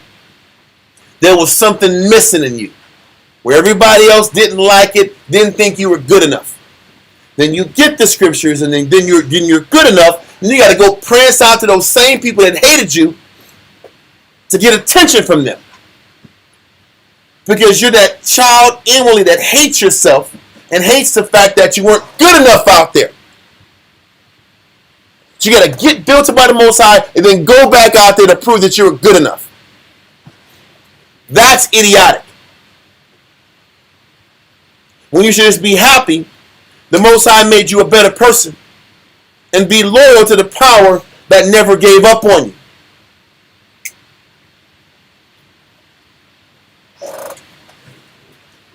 Read verse 15. But thou didst trust in thy own beauty, and playedest the harlot because of thy renown, and pouredest out thy fornications on every one that passed by. Everyone that passed by is everyone that rejected you in the past. Now you got to get attention from the people that hated you, that didn't respect you.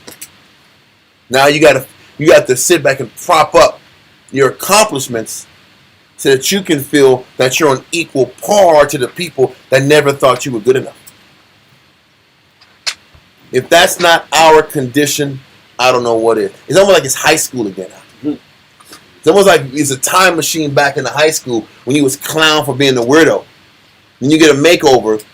Now you got to sit back and go back in high school like you're the baddest, you know what, in school. You got something to prove. But then you got the fake love now. Now you got fake love and you're eating it up.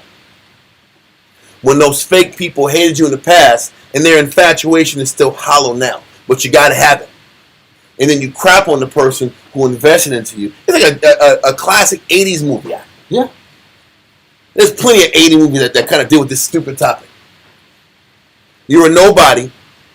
Then you get built up somehow by somebody who loved you. Then you go out here and forget the person who built you up to go prop yourself around people that didn't hate you, that hate you in the first place, that never really loved you. This is how the Most High feels about us. Hold this verse. We're going to go back to it. What's that? Where is it? What is it? Yeah, read that. Give me Jeremiah 2 and verse 32 and 33. Down, trim. God. Jeremiah chapter 2, verse 32. Yep. Mm-hmm.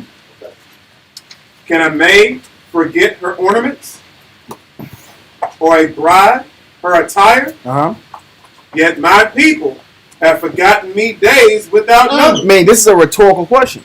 Can a maid forget her ornaments, her decoration, her outfit? We know what those ornaments were. Her earrings, her necklace, her bracelets, her makeup, or the bride, her bride attire. If she's going to the altar, is she going to get her dress? Not going to happen. But Israel constantly forgets the Most High in His ways. It says, read that part again. It says, my people have forgotten me days without number. I mean, since the beginning, we keep forgetting the Most High. Since the beginning, we've forgotten His laws, statutes, commandments, or the direction in which He wants to take us. Keep reading. Jeremiah 2, verse 33. Why trimmest thou thy way? Why trimmest thou thy way? Read. To seek love. Give me trim. Give me trimmed. Trim. 1828 was the dictionary. Give me the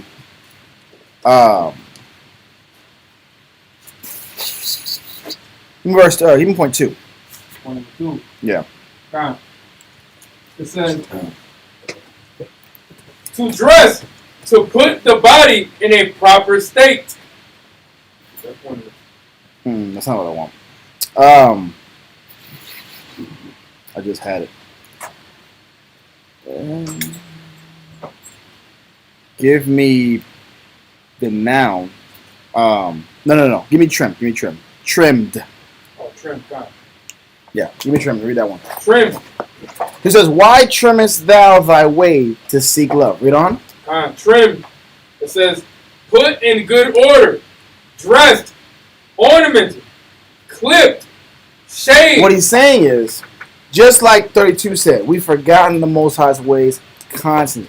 Because our people have gotten decked out, we've gotten organized, we've gotten shaped up, we've gotten ornamented for the love of the people around us, for the recognition, for the acknowledgement socially, economically, for the people that didn't care, didn't notice this before we got locked in, before we got upgraded, before we got leveled up in the flesh.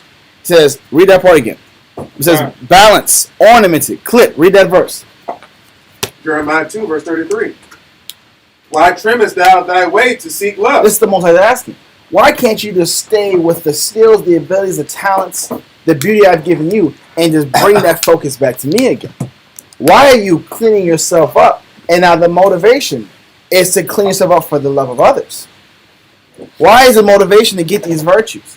Get beautified in the spirit, to get attention from others, to get the job you always wanted, to get the social hierarchy you always wanted, to get the respect from your neighbors you always wanted. This is what we're fighting for. We come in the truth, or we get leveled up, we get taught, we get strengthened in the spirit, we get disciplined. That's really what you get from the scripture. You get more discipline. Because that's what Dawiyah pulled in Ecclesiastes 21 and 22. The ornaments was learning. Exactly. The ornaments was learning, and it was as gold ornaments. That's what he gave us. He gave us the discipline that you never had. And all the Most High wanted back was for us to give that energy into pleasing Him. Because what is He asking? Just give me attention. Give me attention. Why? How come He's not the apple of our eye? You know what? I wanted to read this. Because we're bad people. I want to read this real quick. Job 21 and verse 15. Because the reason why the Lord is no longer the apple of your eye, and why I'm going to trim and get developed for the attention of others, is because the Lord isn't giving me what I thought He would give me. Job 21 and 8? 21 and 15. Okay. And then we'll jump to 15. Or 14. Job chapter 21 and verse 15. Page 397, Black Book. It says, what is the Almighty? It says, what is the Almighty? Read. That we should serve Him. Who would ask this question? The person that has been developed, been disciplined, been educated. Have you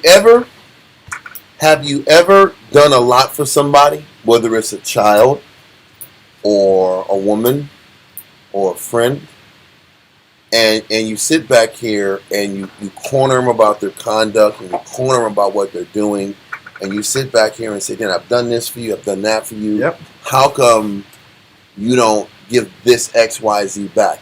Have you ever heard somebody say, "I never told you to do that for me"? I didn't ask that. I didn't ask you to sit I back didn't put a gun here. to your head. I didn't sit That's what back they here say. and force you to do those things for me. You You did gave that. those things to me because you wanted to give those You wanted things to. me. That is happened so many times. Meaning, why am I now obligated to pay you back for the good you did? That's the point. And that's what people do. Sons do that. Daughters do that. People do that. Yeah. I didn't sit back here and make you do I didn't that. ask to be born. I didn't ask you to sit back and give me those things. So Yep. now I'm obligated to do all these things back for you. Yeah. Yeah. I'm not obligated for anything. I didn't ask you for that. Oh, People. That's how people cop out of natural obligation to do things the right way Like because we're negative. Like that one woman who was trying to sue her father and mother for bringing her into life, for Heard giving that. birth to her. Heard that. And her argument is, because you brought me here, now I got to suffer all these bills, this hard life. I'm Yeah. an adult now. I didn't ask to be here. Because you were supposed to pay all my bills, Exactly. and I can do whatever I want to do. So because I got to suffer these bills and responsibility, I'm going to sue you. Yeah. But we told Christ all the time. Mhm. You chose me, now I got to be a servant. Mhm. You chose me, now my life is no longer my life. I can't choose to live how I want, eat what I want, party how I want, I can't be have freedom how I want. So think about where we came from. We were all alone. We were isolated. Blood was on our bodies. Yeah. We weren't protected. We weren't taken care of. And the Most High just said, you know what? I'm going to clean them up without asking for anything back. I'm going to clean them up. Huh. And then once they're cleaned up, the expectation is they're going to reciprocate and be loving. Huh. But once you build them up, thank you. See you when I see you. Yeah. The Most High like, what the hell? Why don't you give it back? Good luck. I didn't ask you to sit back here and do this for me. Yeah. That's the trade-off. That's the relationship that we do with our people. That was the contract that we signed. I didn't sign a contract. You're making me do something I didn't want to do. You took advantage of me. I was down. You took advantage of me when I was down. I was going to come up anyway. Yeah. Oh yeah. I did time. People didn't know I was going to come up anyway. Yeah. I just needed some time. I just need to get up on my feet. It's an opportunity. I need a place to stay, get on my feet, get my money right. I was going to get right. People think this or say this. Yeah. All the time when one person does all the giving, Yeah. Was an unjust bounce. but this is when you give all up front, this is how you get treated. And this is why the Most High was like, now you're going to have to earn it. Oh, man. He's I gave you all of this up front and you spit in my face. Now you got slavery. Yeah. Now you're going to sit here for 400 big ones and pick cotton. Because when I gave it to you, you spit in my face. And not be able to read it. And not be able to read it. Not have the literacy to even read this Bible. Because now you're going to sit back here and be imperialized Yeah. by the big bad wolf. Yeah. Now you're going to know what suffering feels like. Because when I gave it to you, you spit in my face and you said you didn't need me. Yep. This is the answer to why black men got to suffer. This is why.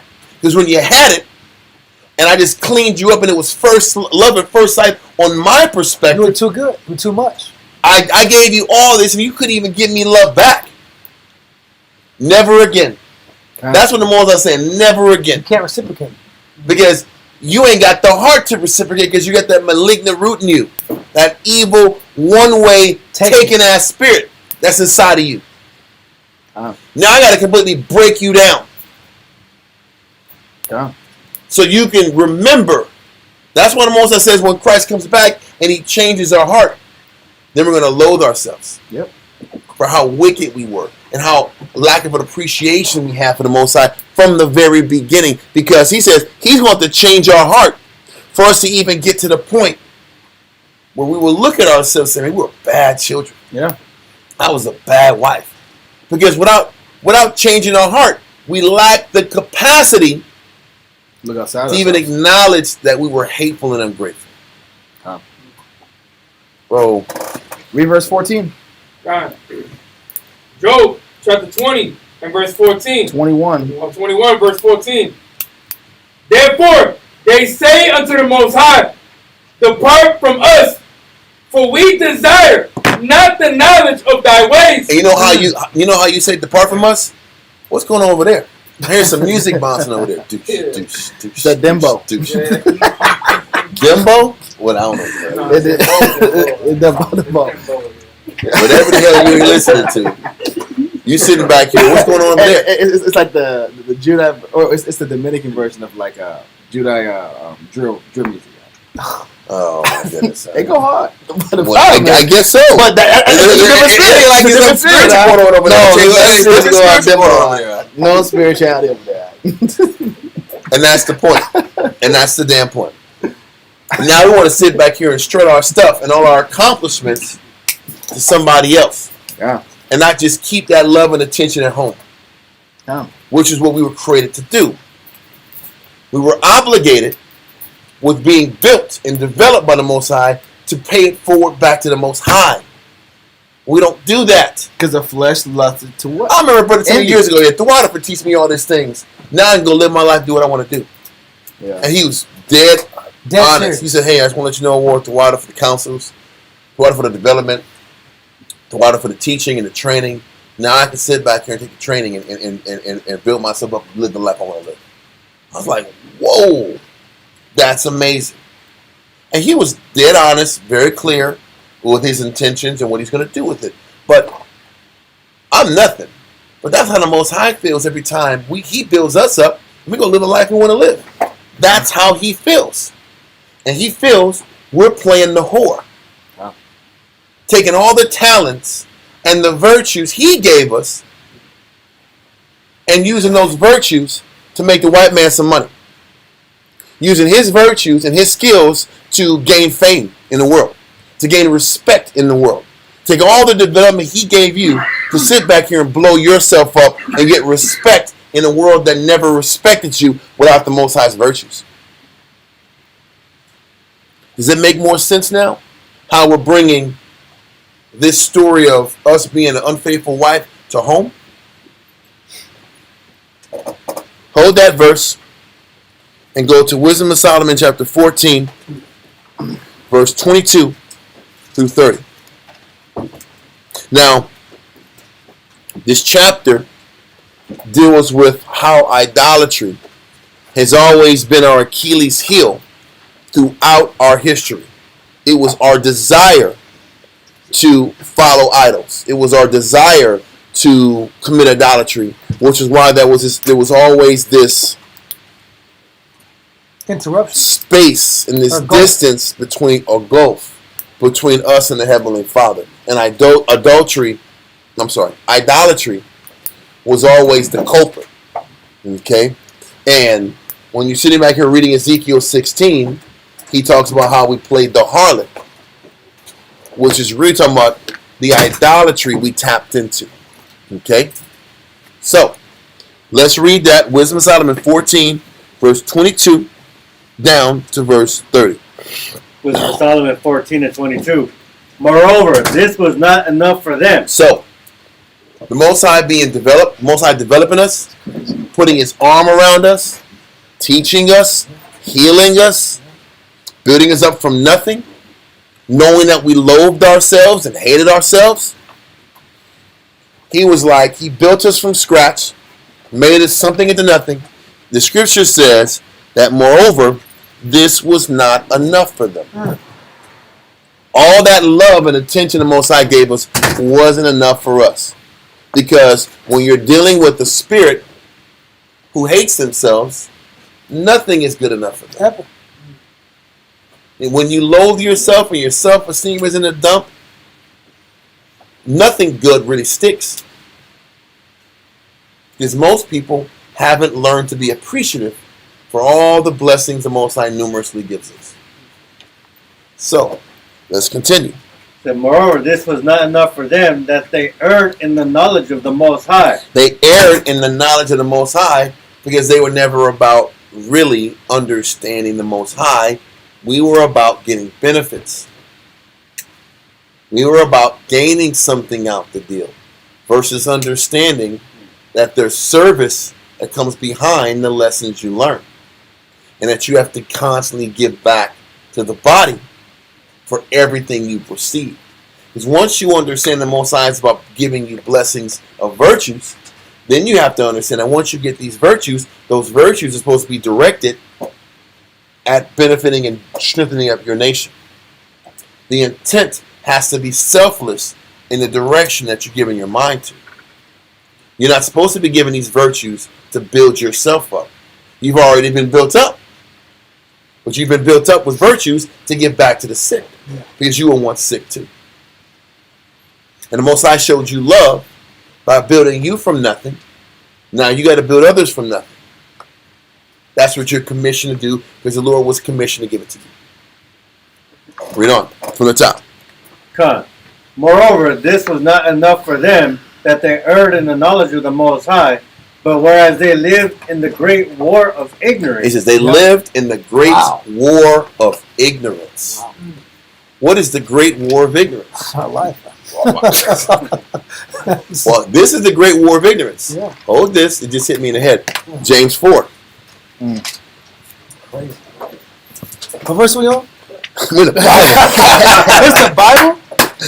It's King James verse? That's funny. Yeah. James 4 and 4, I think. Yep. Let me get there. So he says, we lived in the great war. Have not. Listen, there you go. It's really verse 1 down. You want me to start at 1? Yep, because the Most High said for Israel that felt that the life the Most High provided them wasn't enough for them. Once you start telling yourself the life the Most High gave you wasn't enough for you, then you embark in the great war of ignorance. That's crazy.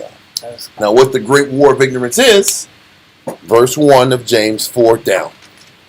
James chapter 4 and verse 1 reads. That's crazy. The great war of ignorance happens when you sit back here and can't accept the life the Most High gave you. Now you try to go war with yourself, with your ignorant way of looking at things. Read on. We're talking about wars and battles, the battle this, the battle this It's spirit, right I'm there, battling bro. this spirit. You're battling a war of ignorance.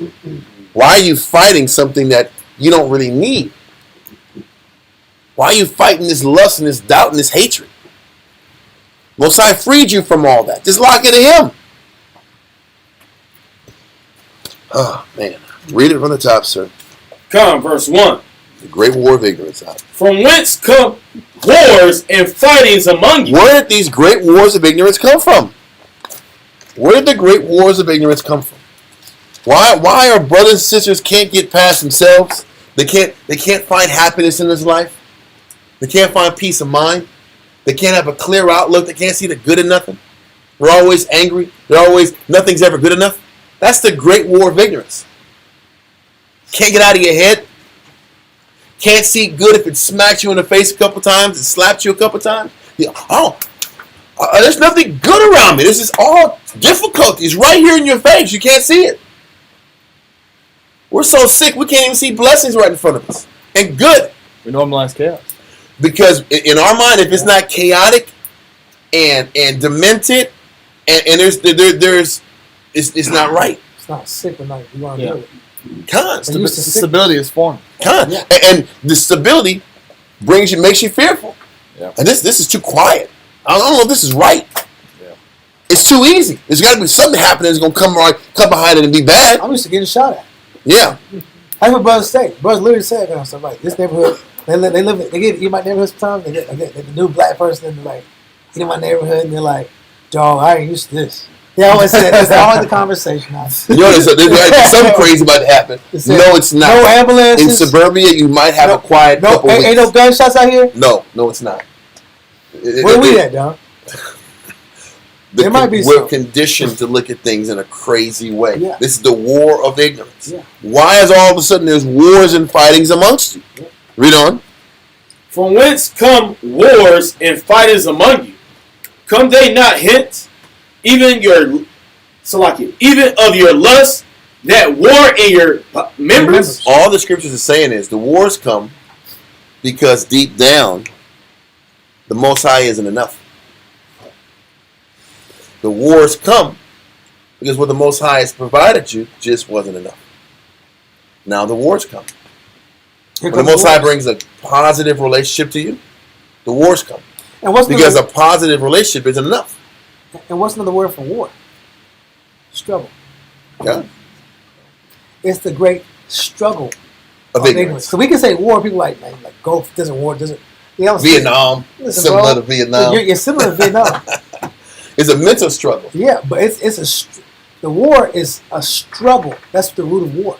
But what's the struggle? The struggle is fighting to be happy with what the Most High gave you. In comparison to struggling to want something else the Most High never provided for you. It was never in the cards for you to have that It life. was never for you. But there's that struggle that you wanted. What is the beginning of Wisdom of Solomon? 14 and 11. Read that real quick. 14:22, I mean. Solomon 14 and 22. Moreover, this was not enough for them. The life the Most High wanted for you wasn't enough for you. Read on. That they erred in the knowledge of the Most High. And you erred in the knowledge of the Most High because you just couldn't be satisfied with what He provided you. Now you erred. Now you're on the wrong path. Now you're on this slippery slope. Now you're about to go into this mental struggle because you just can't accept the cards, the spiritual cards you were dealt. I don't like this car. I don't like my life. I don't like the situation. Now I'm depressed. That's what Now I want more. Now I'm looking for something else, but there's something else out there in the horizon for me. Now I got to go about doing my way to get what I want. it's time to chase the dream. Because I'm not happy with my reality. And that's no different than your woman wanting to leave because she's not happy with her reality. And nobody likes that. Nobody can understand why come my wife just ain't happy living the life that the Most High provided her, that I provided her. How come I'm not enough? We can understand that in the eyes of a man. But we don't want to see it that we're that way with the Most High. The Most High's like, how come I'm not enough? I've developed you. I've built you up.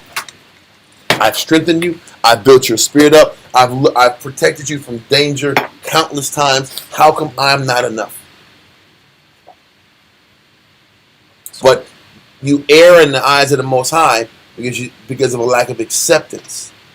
That He developed you and you belong to Him. Your happiness belongs to Him. Your peace of mind belongs to Him. And your life belongs. And your life belongs to Him. Now But we don't want to live that life. Read on. But whereas they lived in the great war of ignorance. Now they live in the great war of ignorance. The great struggle of ignorance. The ignorance is the idea that it's better out there. That's the ignorance. The ignorance is that there's more peace out there in the world than being at peace with the Most High. Didn't Christ say, in me you'll have peace? In the world you'll have what? Tribulation. But the great war of ignorance is thinking that in the world you'll have peace. A greater peace and happiness than a world here serving the Most High. That's the great war of ignorance. Constantly fighting, thinking that it's better over there than where you're at with the Father. So many of us deal with this and fight and struggle with this on a daily, weekly, monthly basis and wonder why the Most High is not on our side, backing our moves. Why would He back the moves of a person who thinks it's better in the world? You can find a better way in the world than doing it the way the Most High wants you to do it. Why would He back that? Why would He back you? He won't. Chapters like this should give us a better perspective as to how the Most High looks at you, how He looks at your life, why He pauses and doesn't give you the things that you think you deserve. Because in actuality, you have erred in the knowledge of the Most High. You've erred in your understanding of your place with the Most High and what you were commissioned to do for the Most High. Let that go in Wisdom of Solomon for now, because we're going back. And let's continue in James 4 and 2. So verse 1 is like, where is all... Give me verse 1 again in James. James chapter 4 and verse 1 reads, From whence come wars and fightings among you? Mm-hmm. Come they not hence, even of your lusts that war in your members? Where are these wars and fighting that's coming with inside of you? Where is this error of knowledge coming from? Where is this great war of ignorance coming from? Read on. Ye lust and have not. The problem is you want things that wasn't intended for you to have. Didn't the scripture say all things weren't for all men? That's in Ecclesiastes. Well, there's an actually in Ecclesiastes where it says there's certain things that aren't good for all men. So if the Most High is saying all things aren't good for all men, maybe the thing you want isn't good for you. And why can't we trust the Most High's perception of you? To trust what He's given you is all you need. And because we can't accept that what He's given you is all you need for now, then we fight and lust to get what we want on our own ways, on our own terms. Versus allowing the Most High to reward us with what we need, or have us wait until we're ready to earn what's about to come to us. It's still about, can I wait and be appreciative for what He gives me, or does my lust and my desire to have, because I have not, does that take over? Because verse 11 in Wisdom of Solomon, verse 22 says, moreover, this was not enough for them. What the Most High has given you wasn't enough, so now I got to go and follow my lust and pursue my lust to get what I want. Read on in James. Ye lust and have not. Because the Most High didn't want you to have it, but you're still lusting for it. The Most High is like, you felt that, like you want something, and the Most High is just not giving it to you? Who's felt that? Everybody. Everybody's felt that. Listen, you think you deserve something? You're a prince? Or you're a princess? You deserve blessing because you've been in class for 2 months straight? And you deserve a blessing or a year or 2 years or 3 years and you ain't got it? And you're lusting for it, you're fighting for it, and it ain't coming through? It's because what? You haven't accepted. Whatever the Most High has given you is not enough, and now you're caught in that great war of ignorance, that great struggle of ignorance. I want what the Most High doesn't want for me. And that's what this verse is explaining. Verse 2. Ye lust and have not. Ye kill and desire to have, and cannot obtain. That is the great war of ignorance.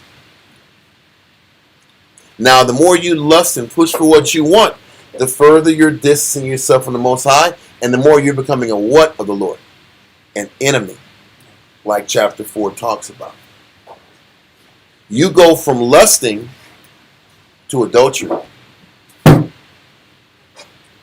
You jump from lusting, wanting something, to actually crossing that line and giving yourself to another idol completely. So, but it starts with you just fighting and wanting something that you can't have. And then you sit back and cross that threshold and you become an adulterer.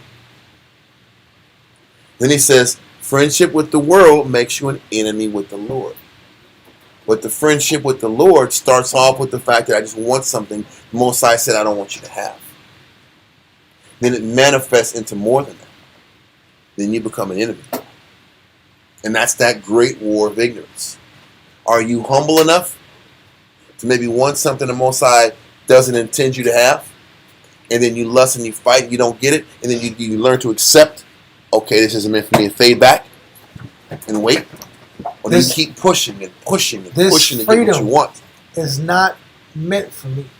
This adulation from people that are foreign to Christ is not meant for me. Or this blessing. Sense of pride. Yes. This arrogant sense of pride that I want to operate in, you were never meant to operate with that arrogant sense of pride. So the question is, do you keep fighting to get what you want until it manifests into pure sin and adultery and becoming enemy with the Father? Or do you just know when to stop and fade back and wait your time? Because, you know, the funny thing is, when you're waiting for a blessing from the Most High, the only way you can overcome that desire to keep pushing past that lust, and it's the only way you can sit back here and squash that desire from being a lust to adultery, is to accept the Most High probably doesn't want me to have this. And let me accept I just won't have it. It's not for me. Because it could be that you just can't have it yet. But you can't live in a space where you're just waiting and hoping it might come through. That drives the person crazy. I want this object. So you have to say, have it's object? not meant to be. And the Most High doesn't want me to have it. And once you get to that point, then He might give it to you. Does that make sense, what I'm saying? Because if you play in this space, how come I don't have it? I should have it. Everybody else has it. I see this person have it. I see this person have it. When you're in that space, a watch pot never what? Boils. So he's like, then you start making bolder moves and stupid moves. And then all of a sudden you made a mistake. And what was intended for you, now you can't get it. because you've defiled yourself too far down this way to come back and get what's waiting for you. A lot of times there's blessings waiting for you, but you just got to wait and be in order and learn to stop lusting for it. But that is the great plague, is the great war of ignorance that all of us face. And the question is this: does the great war of ignorance have anything to do with the law? No. No. It's not about the law. Once you get the law and you know the basic law, the real thing is about the war that's inside of you. That wants more than what the Most High plans to allot you at the time. That's the battle. That's the great war. How hard is it to sit back here and just not do nothing crazy on the Sabbath? It shouldn't be that damn hard. The real battle is you think you want this, you think you deserve this, but in actuality, this is just the day of spilling drinks out. This is drink 2 that's dropped out. Maybe the Most High has you wait. Maybe you should wait a little bit longer in class. Maybe that's the Spirit sitting back here and talking and saying, hey, clean this floor and listen to the class. I'm just saying. But let's continue in the verses. James 4:2. Read it from the top. James chapter 4 verse 2 reads, ye lust and have not. Because you can't walk off down with the drink there. The Most High got him. Got him. Read that verse again from the top. God, ye lust and have not. It can't be sticky either. Yeah. Ye kill and desire to have. That means you gotta be some mop on there too. Some soap. Get the soap. Get the hot water and the soap and purge it thoroughly. I'm messing with you. Read verse 2 again. I'm sorry. That was just a joke. Just a joke.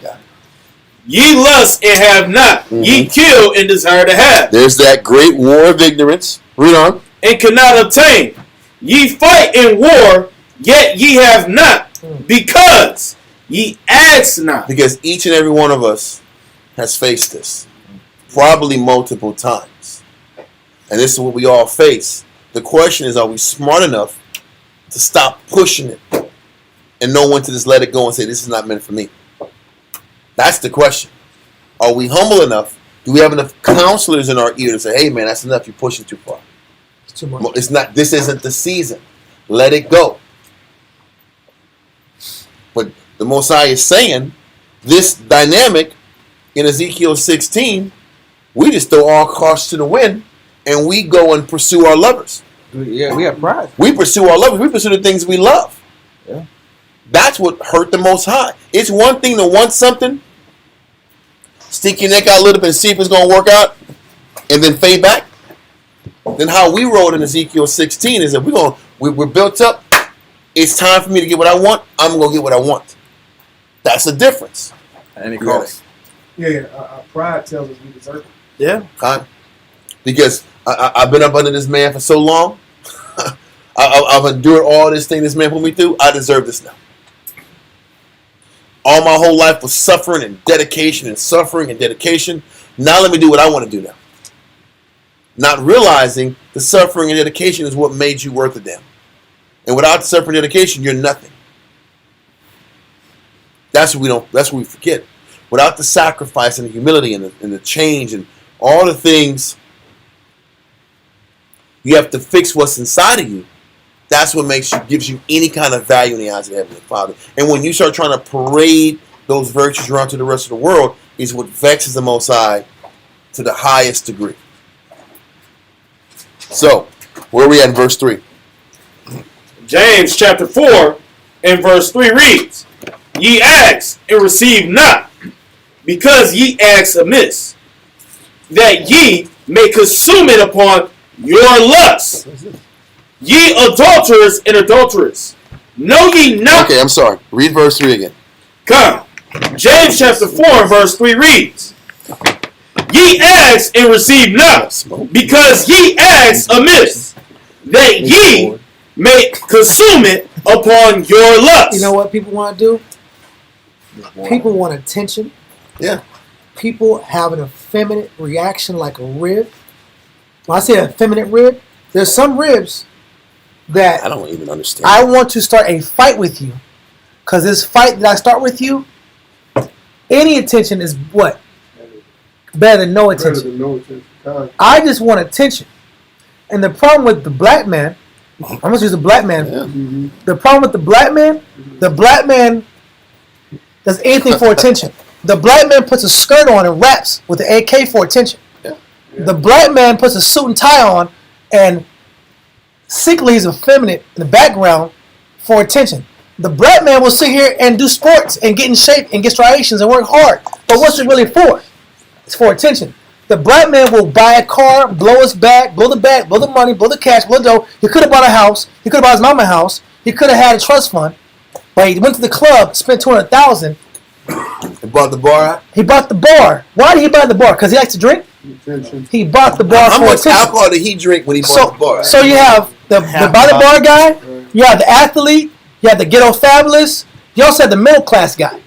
The middle class guy wants a certain caliber of woman with a certain shade, or he wants Because a certain he's a trophy. high-value man. Because if he doesn't have the type of woman, and he doesn't have the kind of woman, he hasn't ascended in life, and people don't look at him with respect. There's some men, they go to work and they want to get a position at their job, they want to get a higher stature. What the black man likes to do is tear down other black men like a coward because he wants to tear black men down because he wants to heighten himself and propel himself to be the object of glory and say, listen, he didn't really do a good job. He was talking bad about you. Oh, just so you know, he didn't do good like I did. I'm the only good black man. I'm a good black man. I'm the only black man. That's a coon. So you have 18th century coons, 19th century coons, 20th century coons. 21st century You got coons. 2025 coons. And the 2025 coons argue with the Bible, argue about the Bible, but don't teach brand new people from scratch. What they want to do, they want to argue with men in other men's classrooms. They should get their own classroom. Get your own classroom and get your own students and get your own sheep and live your life for them. Why are you going to another man's house trying to argue? That's effeminate. Yeah. That's equivalent. I'm going to get back to the topic. That's equivalent to a woman going to another husband, arguing with another woman's husband. Have you ever seen it before in the world? I've seen it. Mm-hmm. Why are you in another man's face? Because you want attention. Where do you see him? Because you're in another man's face because you want attention. You want to argue. I went to jail one time. I ain't gonna lie. I'm tired of bringing the story up. I'm tired of bringing it up. But listen, you brought it up. I had to bring it up. Okay. I had to bring it up. I hate this story. I'm starting to hate this story. I went to Georgia, bro. I went to Rice Street in Atlanta, Georgia. And I went to Fulton County. And I had some problems. And I'm in there like, okay, it's just black people here. I can deal with black people. Because San Antonio jail is just Issachar. Atlanta's just all dark-skinned dudes. I said, I could deal with this, bro. And then a dude pops out of nowhere. My tail is red as hell. I said, what the?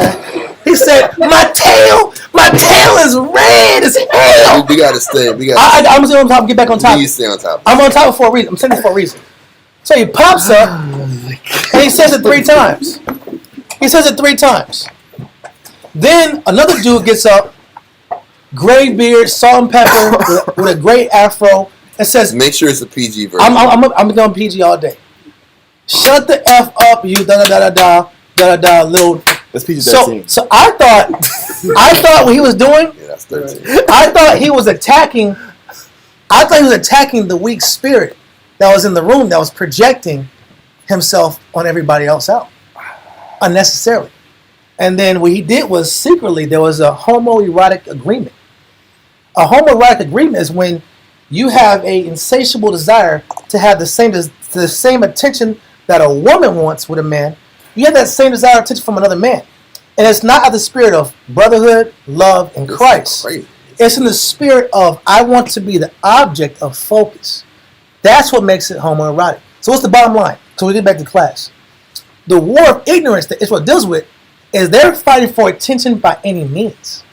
We debate about ancillary things, unnecessary things, things that have no value. But the things that have value like change, repentance, submission, orderly households, the things that the black man, we keep talking about the black man can't come out the ghetto, the black man can't get his rib back, the black man can't stop getting beat up by the cops, the black man can't quit getting shot, the black man can't quit getting lynched. Maybe if the black man learn how to unify under Christ, maybe then the Lord protect us. But now, because you can't figure that out, we're stuck with these homoerotic behaviors that men shouldn't have. We're stuck with a bunch of distractions, and we can't teach Christ. We're not here to debate on the internet. We taught the Bible for the past 15, 20 years, and we never posted it online. We only did it because the COVID-19 happened and people couldn't leave their house. We've been having these classes forever. So if you're here to learn, learn. If you're not here to learn, there's 10,000 alphabet camps online that you can debate with. There's 10,000 alphabets out there. Is that clear? Sure is. That's it. So, I think that was because somebody's tripping, but we're going to keep going in class and hit up James 4 and 3 real quick. So once again, we're still dealing with, this is coming off of Ezekiel 16, and we went to Wisdom of Solomon 14 and 22, and then serving the Most High, pleasing the Father, was never good enough for us. So once we made a choice that living the life the Most High intends for us wasn't good enough for us, then we started getting into this struggle or war of ignorance. And James 4 explains that war of ignorance that we all face.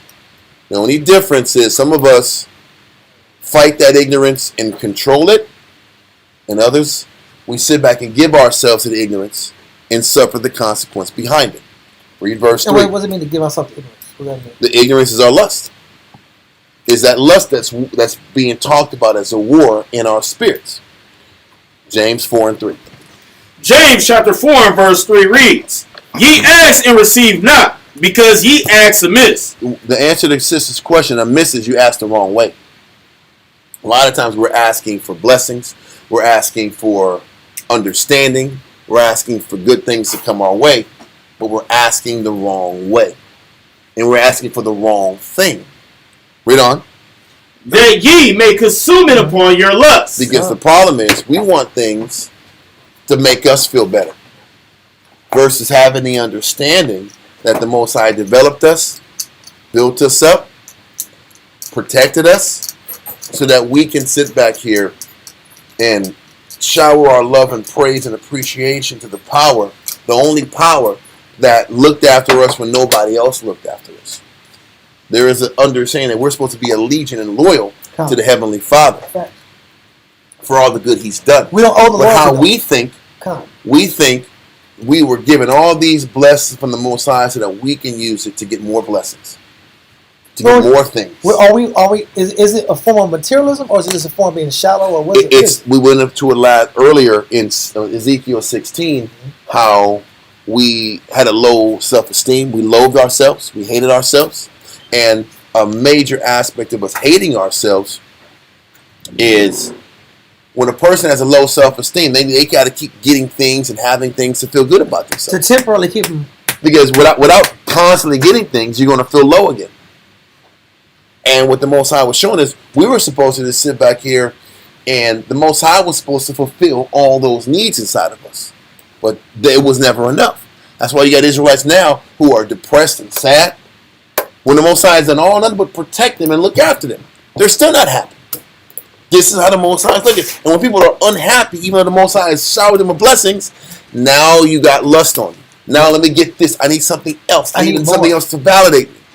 And the Most High is like saying you're lust and you're killing and you don't have what you want because you're asking the wrong way, because you really want more things to feed in your flesh than to just be appreciative of what the Most High has given you so far. Read on verse 4. Verse 4. Ye adulterers and adulteresses. So once it goes from lust, then it manifests and turns into adultery. You actually go out with the deed, and you just give your spirit to whatever you're pursuing. That's when you become an adulterer. Read on. Know ye not that the friendship of the world is enmity with the Most High? The more you sit back here and commit yourself pursuing that flesh, pursuing that validation in the world, the more you go that direction, the more you're becoming an enemy of the Heavenly Father. So there's got to come a point when it's like, okay, let me stop playing this war of ignorance and come back home. Because how many of us keep playing with this doubt and this desire that the grass is greener on the other side? How long can you keep thinking that way until you start doing it? Until you start committing yourself that direction? You can't play with this thought that long because it will eventually corrupt you. That makes sense? Are you saying that? So make sure I get this. You're saying that playing with the thought is the playing with. I'm not focusing. I'm just. Playing with the thought is seducing us to corrupt ourselves. Got it. All facts. Because this was like we're So, it's like back in the day when everybody tried to stop. Whenever brother stopped smoking weed in the camp, the new brother, everywhere he went, the smell of weed would pop follow him. Remember that? I do. Or his options always pop up. Because you really want that. Yeah. That's what you want. So anyway, we just explain that dilemma that's in all of us. Yeah. That part of us that's not appreciative for what the Most High has given us, and that there's this void that we think we need to fill to bring our happiness back to us. Yeah. Right? Let all that go back to Wisdom of Solomon 14, verse 22. We're just going to get through this chapter and be done with it for today. I think we've got enough strength in this concept. So we're still dealing with that shame and how we've shamed the Most High. In Ezekiel 16, we're halfway seeing how the Most High has given us all these good things, and that's not enough for us. So read verse 22 from the top. Wisdom of Solomon 14 and 22. Moreover, this was not enough for them. The Most High loving us without being loved. He chose us in our worst, lowest state, built us up. Read on. That they erred in the knowledge of the Most High. But what the Most High gave us wasn't enough, and we started erring in the Most High's ways. Read on. But whereas they lived in the great war of ignorance, those so great plagues called they peace. Think about this. In our great war of ignorance, those so great plagues and punishments for pursuing those worldly ways, we're so twisted in the head and looked at those plagues as what? Peace. So if the plagues are peace, then what's the real peace look like? That's crazy. Hell and unhappiness. I've seen people that sit back and say, man, listen, relationships in the world were fun. But that was chaos. That was the plagues. Worldly relationships was plagues. And becoming the truth, and spiritual relationships are hell on earth. It's predictable. It's boring. It's unhappy. I'm so sad. Yeah. He's telling you that's because we've erred in the knowledge of the Most High, thinking that worldly ways of doing things that was full of chaos and drama and sadness, that was peaceful. That's how we've erred in the knowledge of the Most High. We think worldly ways of dealing with things is actually the Spirit. And the Spirit is death. You know, I was talking to and this was written way in the past. The things written aforetime were written for our learning. Woe unto them who call good evil. That's what this is. Good. That's what it is. Wow. What are you gonna say? I'm sorry. No, I was talking to crazy. I believe it was Nagahaya today, and I was curious, or I discovered, because I learned Spanish, I discovered the romanticism of novellas. Yeah. I didn't really understand how deep that was ingrained in society of Latin America. Yeah. But the idea I see these lame dudes and me and more. Mira. I mean, why they watch all this crap all the damn time? But it's the emotion. It's the betrayals. It's the infidelities. It's the emotion. It's not that way. I'm just being silly. I'm just saying Spanish words with passion and acting like that's something. But in a sense, that extreme, like, where I hate you, the next minute I love you, I can't be separated from you, then all of a sudden I don't know about us anymore, then now there's another over here that I'm looking at, just to find out you're the one I truly love. And that confusion is constantly the surrounding thing. And then people say, that's love. Yes. Like, what the hell? That's not love. She got ran through by 5 dudes. Yes. Now she got like, I love you, I was wrong. Just forget all that. Don't think about anything I did in the past. We're together now. Where's my white dress? Where's my white wedding dress? Like, what? What? This is gross. I'm supposed to act like I gotta win. Did I really win in this situation? I don't know. That's pure basura. Pura basura. Puro basura. That's exactly it. That's romance. That's romance. No? No, it's not. I'm sorry. I keep going. I'm sorry. No, listen, all I was explaining is that concept of glorifying chaos. God. Whether it's the baby boys and for Jake. Same thing. We're gonna glorify BET movies. How this is, you know, the wife beater T-shirt guy is always coming out of jail. He's causing havoc. He's always a baby daddy. You know what I'm saying? He's never there for his kid. His only shirt is the white.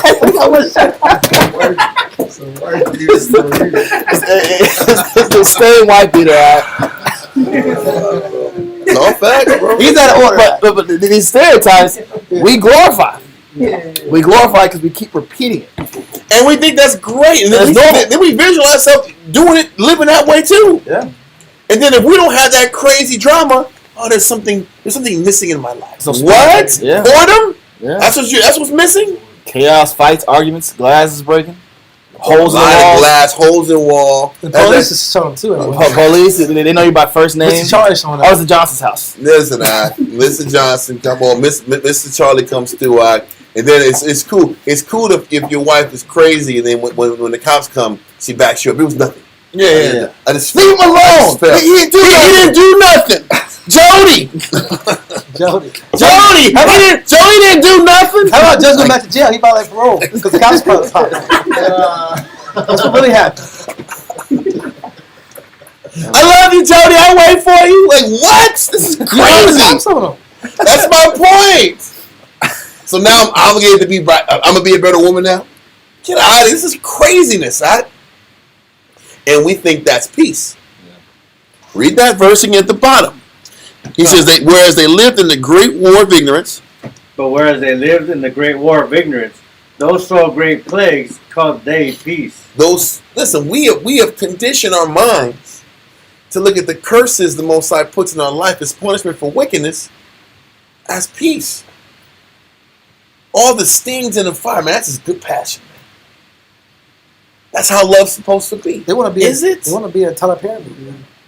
They want to go. The Tyler Perry movie. There's always this bad guy. There's this really bad dude. He's always a piece of crap. Yeah. All the worst things in the world happen to you. They're victim stories. God. We like a good victim story because we can paint ourselves as the victim. God, yeah. And now I'm not a bad person. I'm actually the victim. Yep. The Most High controlled me. Someone I was weak. He tried to build me up only to use me. Yep. You can twist the whole narrative and play the victim and then walk around and be with the Assyrians and the Egyptians and the Babylonians and the Romans and talk about how bad the Most High was. Yeah. Bro, what Most High is showing us how psychopathic we are. Yeah.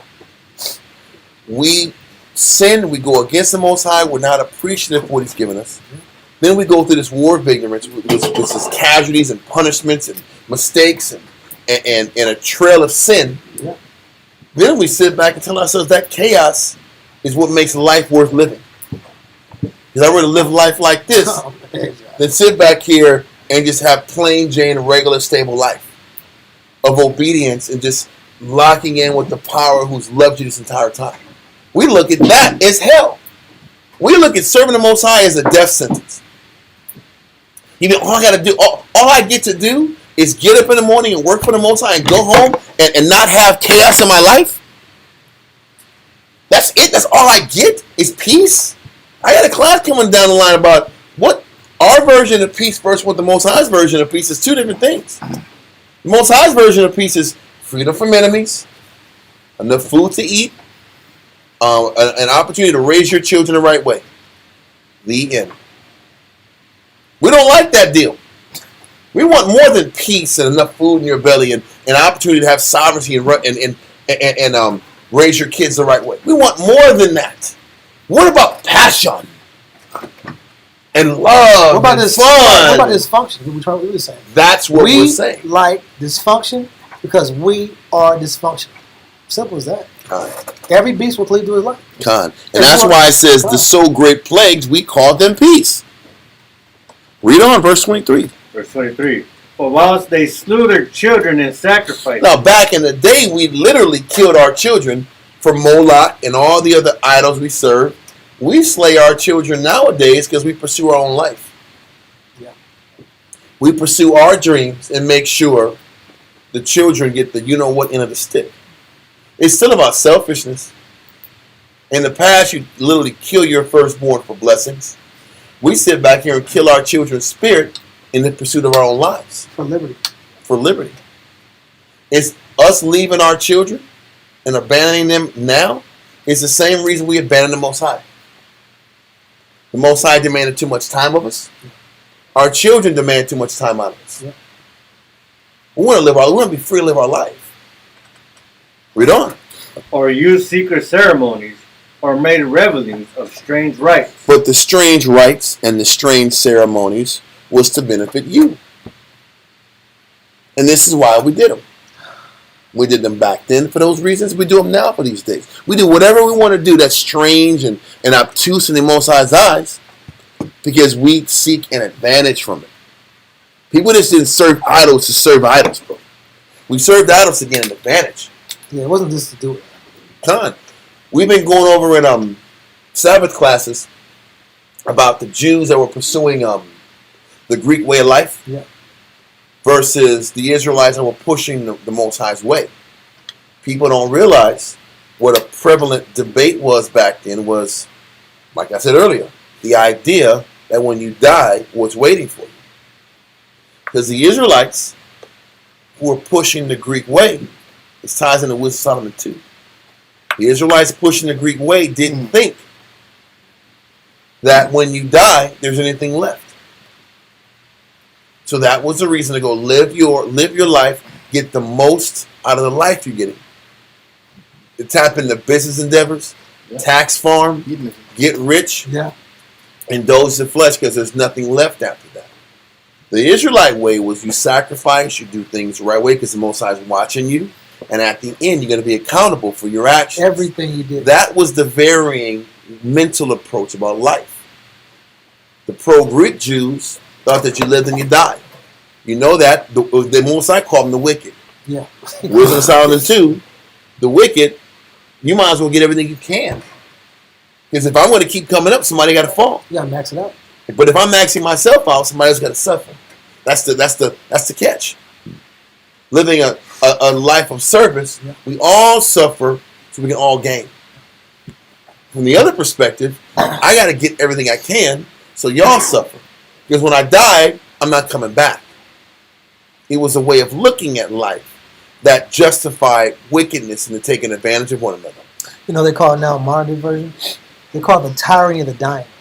Mm-hmm. And a term for it. They say that men, when they're older and they're dying, and they put these higher positions of power, they bleed the earth more, they pull off more resources.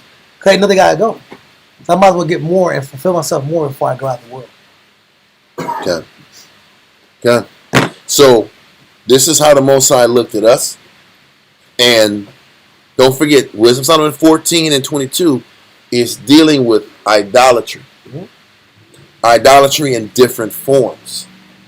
Whether it's idolatry because I want to live my life and not be subject to living my life under the Most High's conditions, that's idolatry. Idolatry is also the pursuit of literal idols and neglecting your children or sacrificing your children for your life. That lets you know for our mothers and fathers who put our children's lives last and our personal lives first, we're committing idolatry in the eyes of the Most High. Yeah. Let's continue. Verse 24. They kept neither lives nor marriages any longer undefiled. He says when you're committing adultery, he said, we didn't value human life. We didn't respect one another enough not to kill and murder and destroy one another. And we didn't sit back here and respect the sanctity of marriage. Because what people don't understand is when you're dealing with marriage, you have to accept the highs and the lows and the limitations of your partner. The ups, the bad, down, the good, everything that you chose with your partner. What he's saying is when Israel was committing adultery and living the life they want to live, nothing, they weren't going to be subject to anybody. That's idolatry. I'm not going to sit back here and let my kids get in the way of my life. I'm not going to let my respect for the life of another human being get in the way of my life. If it's about me or you, I'm going to kill you because I want to live my life. I'm not going to let my marriage get in the way of my pursuits. That's idolatry. This he says, this is us. All these dynamics explain the great war of ignorance. I'm married. There's pros and cons to my husband or wife. Let me live in that space and live in those refined spaces or those controlled spaces. But the carnal person says, no, I want more. I'm not going to accept and appreciate the confinements of marriage and the realities of marriage. I'm going to sit back here and break this bond because I want more. Just like Israel broke the bond between us and the Heavenly Father because I want more. I'm not going to sit back and settle for what the Most High has given me. I'm not going to settle for the marriage I have. I'm not going to settle my life with the children the Most High has given me. Sometimes children are there to slow you down. I'm not going to slow down. I'm going to live my life regardless of all the children I got. I'm going to do me. This is just showing how the adulterous part of us, the idolatrous part of us, doesn't let whatever the Most High puts in front of us be used to stifle or to humble us down and stay in our place. Read on. But neither one slew another traitorously. He says, read from the top of verse 24. Come on. Verse 24.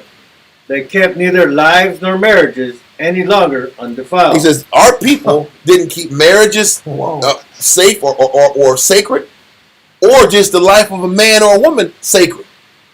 Read on. But either one slew another traitorously. She's like, listen, we were killing for the sake of killing because they got in our way.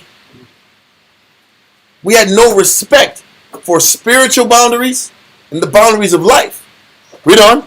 Or grieved him by adultery. Exactly. We said we would grieve one another by adultery because we wanted out. So we did extreme things to get out of the battle the Most High puts in front of us. This was what was inside of our nation. This was inside of our nation. Read on. Verse 25. So that there reigned in all men without exception. He says there reigned in all men without exception. Read on. And without the exception, blood. Stop. He says, so all men were willing to sit back and shed blood if keeping a person alive was going to hold me back into the place and the slot the Most High got me in. Didn't we talk about many weeks? Most High says that the heart of the king is in the hand of the Most High, right? Mm-hmm. That means a literal king. That could mean a boss. That could mean the Most High has a person over you. Authority figures? An authority figure over you that is purposely put there by the Most High to teach you something about you. Right? He said the adulterous spirit that we had in us, or the idolatrous spirit we had in us, what we would do is we would kill the person that the Most High puts over us that was presented there to keep us in check. We would shed blood for freedom. We would shed blood to live the life we want to live, versus just be subject to who the Most High has us subject to. Instead of being subject to our husband, we would just commit adultery. Versus being subject to the man the Most High puts over you. This is how we thought. And this is how we showed our idolatry to the Heavenly Father in Ezekiel 16. Because what this chapter is going into is how we were adulterous. Chapter 16 of Ezekiel tells you that we were adulterous, that we were playing the harlot. Chapter 14 explains how we were playing the harlot. We chose to commit adultery as women. We would sit back here and be men slayers as men.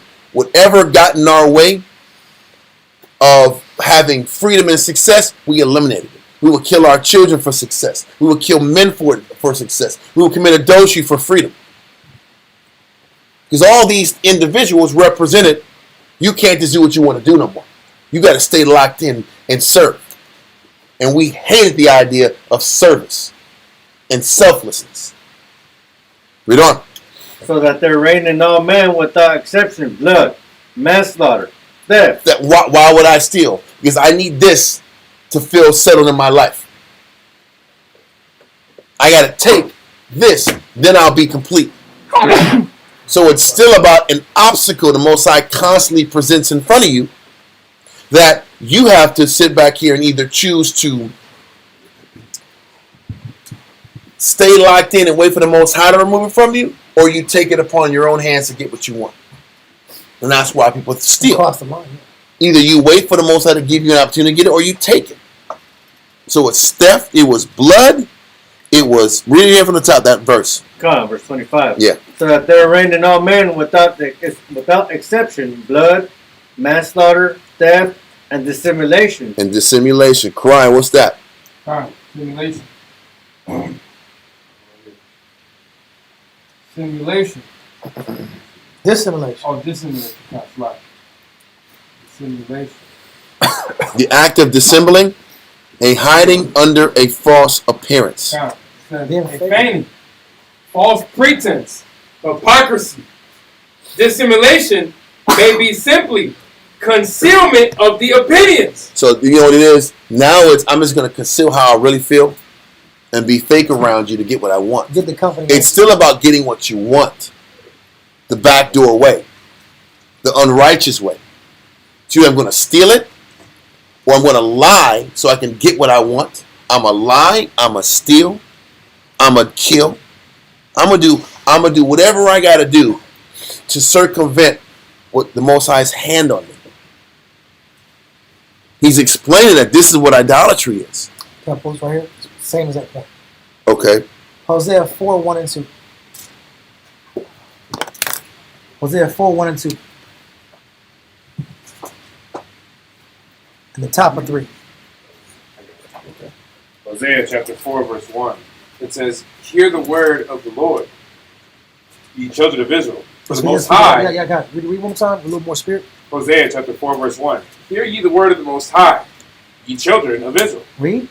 For the Most High have a controversy with the inhabitants of the land, There's a problem with the Jews. Read. because there is no truth, There's no truth. Read. nor mercy, Nor what? nor Because mercy, there's no truth. Read. no mercy, nor knowledge Because I'm fighting the great war of ignorance. Read. of the Most High in the land. There's no knowledge of the Most High in the land because my mind's somewhere else. Read. By swearing and lying and killing. By what? By swearing, By swearing, by lying, by lying, and killing, by killing, and stealing, and stealing, and committing adultery. and committing adultery. They break out. They break out. All of those actions are to escape what the Most High's got them going through. And that is the essence of idolatry. Most High paired you with the person. Now you want to commit adultery because you want to find a way out of the battle the Most High got you. There's sisters now that sit back here and try to justify reasons why they think it's okay to move on from their husband. No, you're committing adultery. Because that's your way to get yourself an out for what the Most High put you in. This is why people lie. They lie and they steal as an out to escape their battle. Let's get to the root of why they do it.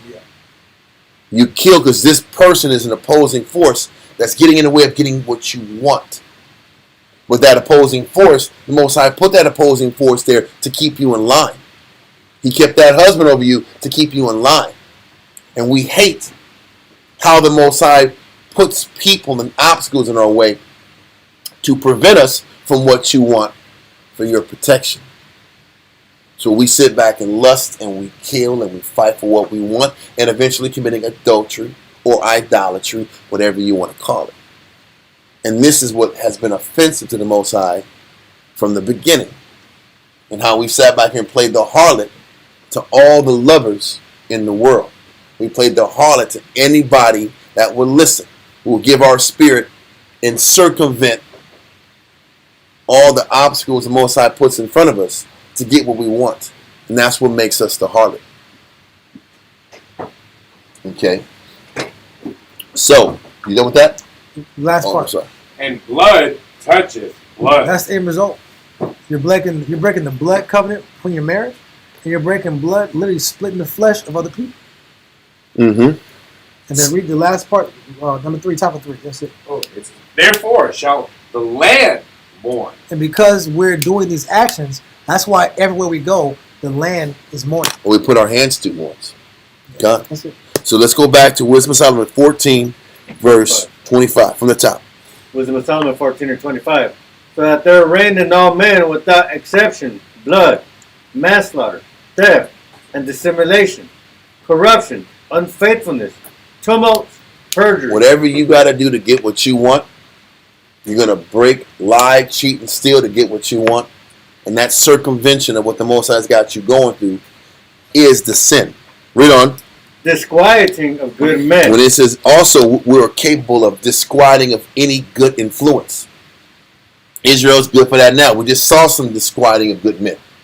People just got to say something negative and take the focus from the good lessons the Most High has for us. You ever sit back and be around somebody when you're trying to do the right thing, they actually don't want to see you do the right thing and live the right example? They actually hate it when somebody around them is outworking them. Haters of them that are good. That's haters of them that are good or disquieting of good men. Finding ways to silence good men. Yeah. That's all of what we've been reading in Maccabees. There's a handful of men saying what's right and a bunch of people trying to disquiet men that were trying to live the right way for the Most High. Read on. Disquieting of good men, forgetfulness of good terms. And this is that forgetfulness of good terms was that harlot woman that's in Ezekiel 16. We forgot all the good turns the Most High did for us. You forget all the good the Most High does, so then you got to take matters into your own hand to get what you want in your life. Because you can't see how the Most High has been good for you. He says a wicked, corrupt, and an idolatrous generation forgets the good turns, forgets all the good the Most High has done to us. Just like the Most High explained to us from Ezekiel 16 to verse 14. Chapter 16, verse 1 through 14. Read on. Defiling of souls, changing of kind. He said defiling of souls. That's another aspect of the wickedness in us. It's not good enough that we do and live the life we want to live. We want to sit back and defile everybody around us. We want to corrupt the good people around us. We want to disquiet good men and corrupt good men. Tear everybody down to our level. That's the game we play. If we feel like people are on a higher plane than us, it makes us look bad. In health, in conversation, it's not just the Bible class. Whenever you're around people, you feel like are on a different level, or they're making you feel bad about where you're at. Then it's the nature of man to find something negative to pull down the people around him by any means, so we can feel in an even plane. Yeah. We're on the same plane. Okay. So let's continue. Defiling of souls, changing of kind. Listen, that's going into literally changing your manhood. Oh man. He said we were doing all these scenarios are examples of how wicked we are. And it's the idea of not accepting what the Most High, how He created us. Whether it's the adulterous woman doesn't want to accept who the Most High paired her with. This LGBTQ person can't accept the fact the Most High gave him a member that he didn't want. It's the same thing. The Most High has a person over him that he dislikes and thinks he needs to remove for him to grow. The Most High puts us through all type of obstacles that was there in order for us to spiritually accept, to please Him. And our idolatrous and adulterous minds just go through life trying to circumvent the Most High's will and the Most High's creation. We can sit back here and say, man, these people that want to do these surgeries doesn't make no damn sense. That's wicked. It is against the nature of the Heavenly Father. But you do it in a different way. You won't go to the surgery and get surgery on your genital parts, but you'll sit back here and have adultery with your husband. Or you'll leave your husband. You'll sit back here and not accept the job the Most High commissioned you to do. You'll run from that and give a good excuse. But the person who wants to change their gender, they're wicked. It's the same wickedness. It's low hanging fruit. Listen, it's all wicked when you run from your purpose. Yeah. When you run from what you were called to be, you're an idolater. And that's what the chapter is explaining. When you're running from the battle the Most High got you through, your purpose, what you were created to be and created to do, when you run from it and go around it, you're the idolater. Because we said, I'm not worshiping statue.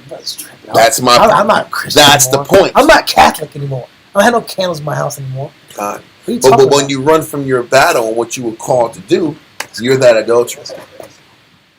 Let's continue. Says, Trying to close the book, somebody? I'm done, bro. I'm done. That alone is like a problem, bro. I know. If you're not doing your job and not doing your purpose, by technicality, if I was living 500 years ago, I would be bound to a statue.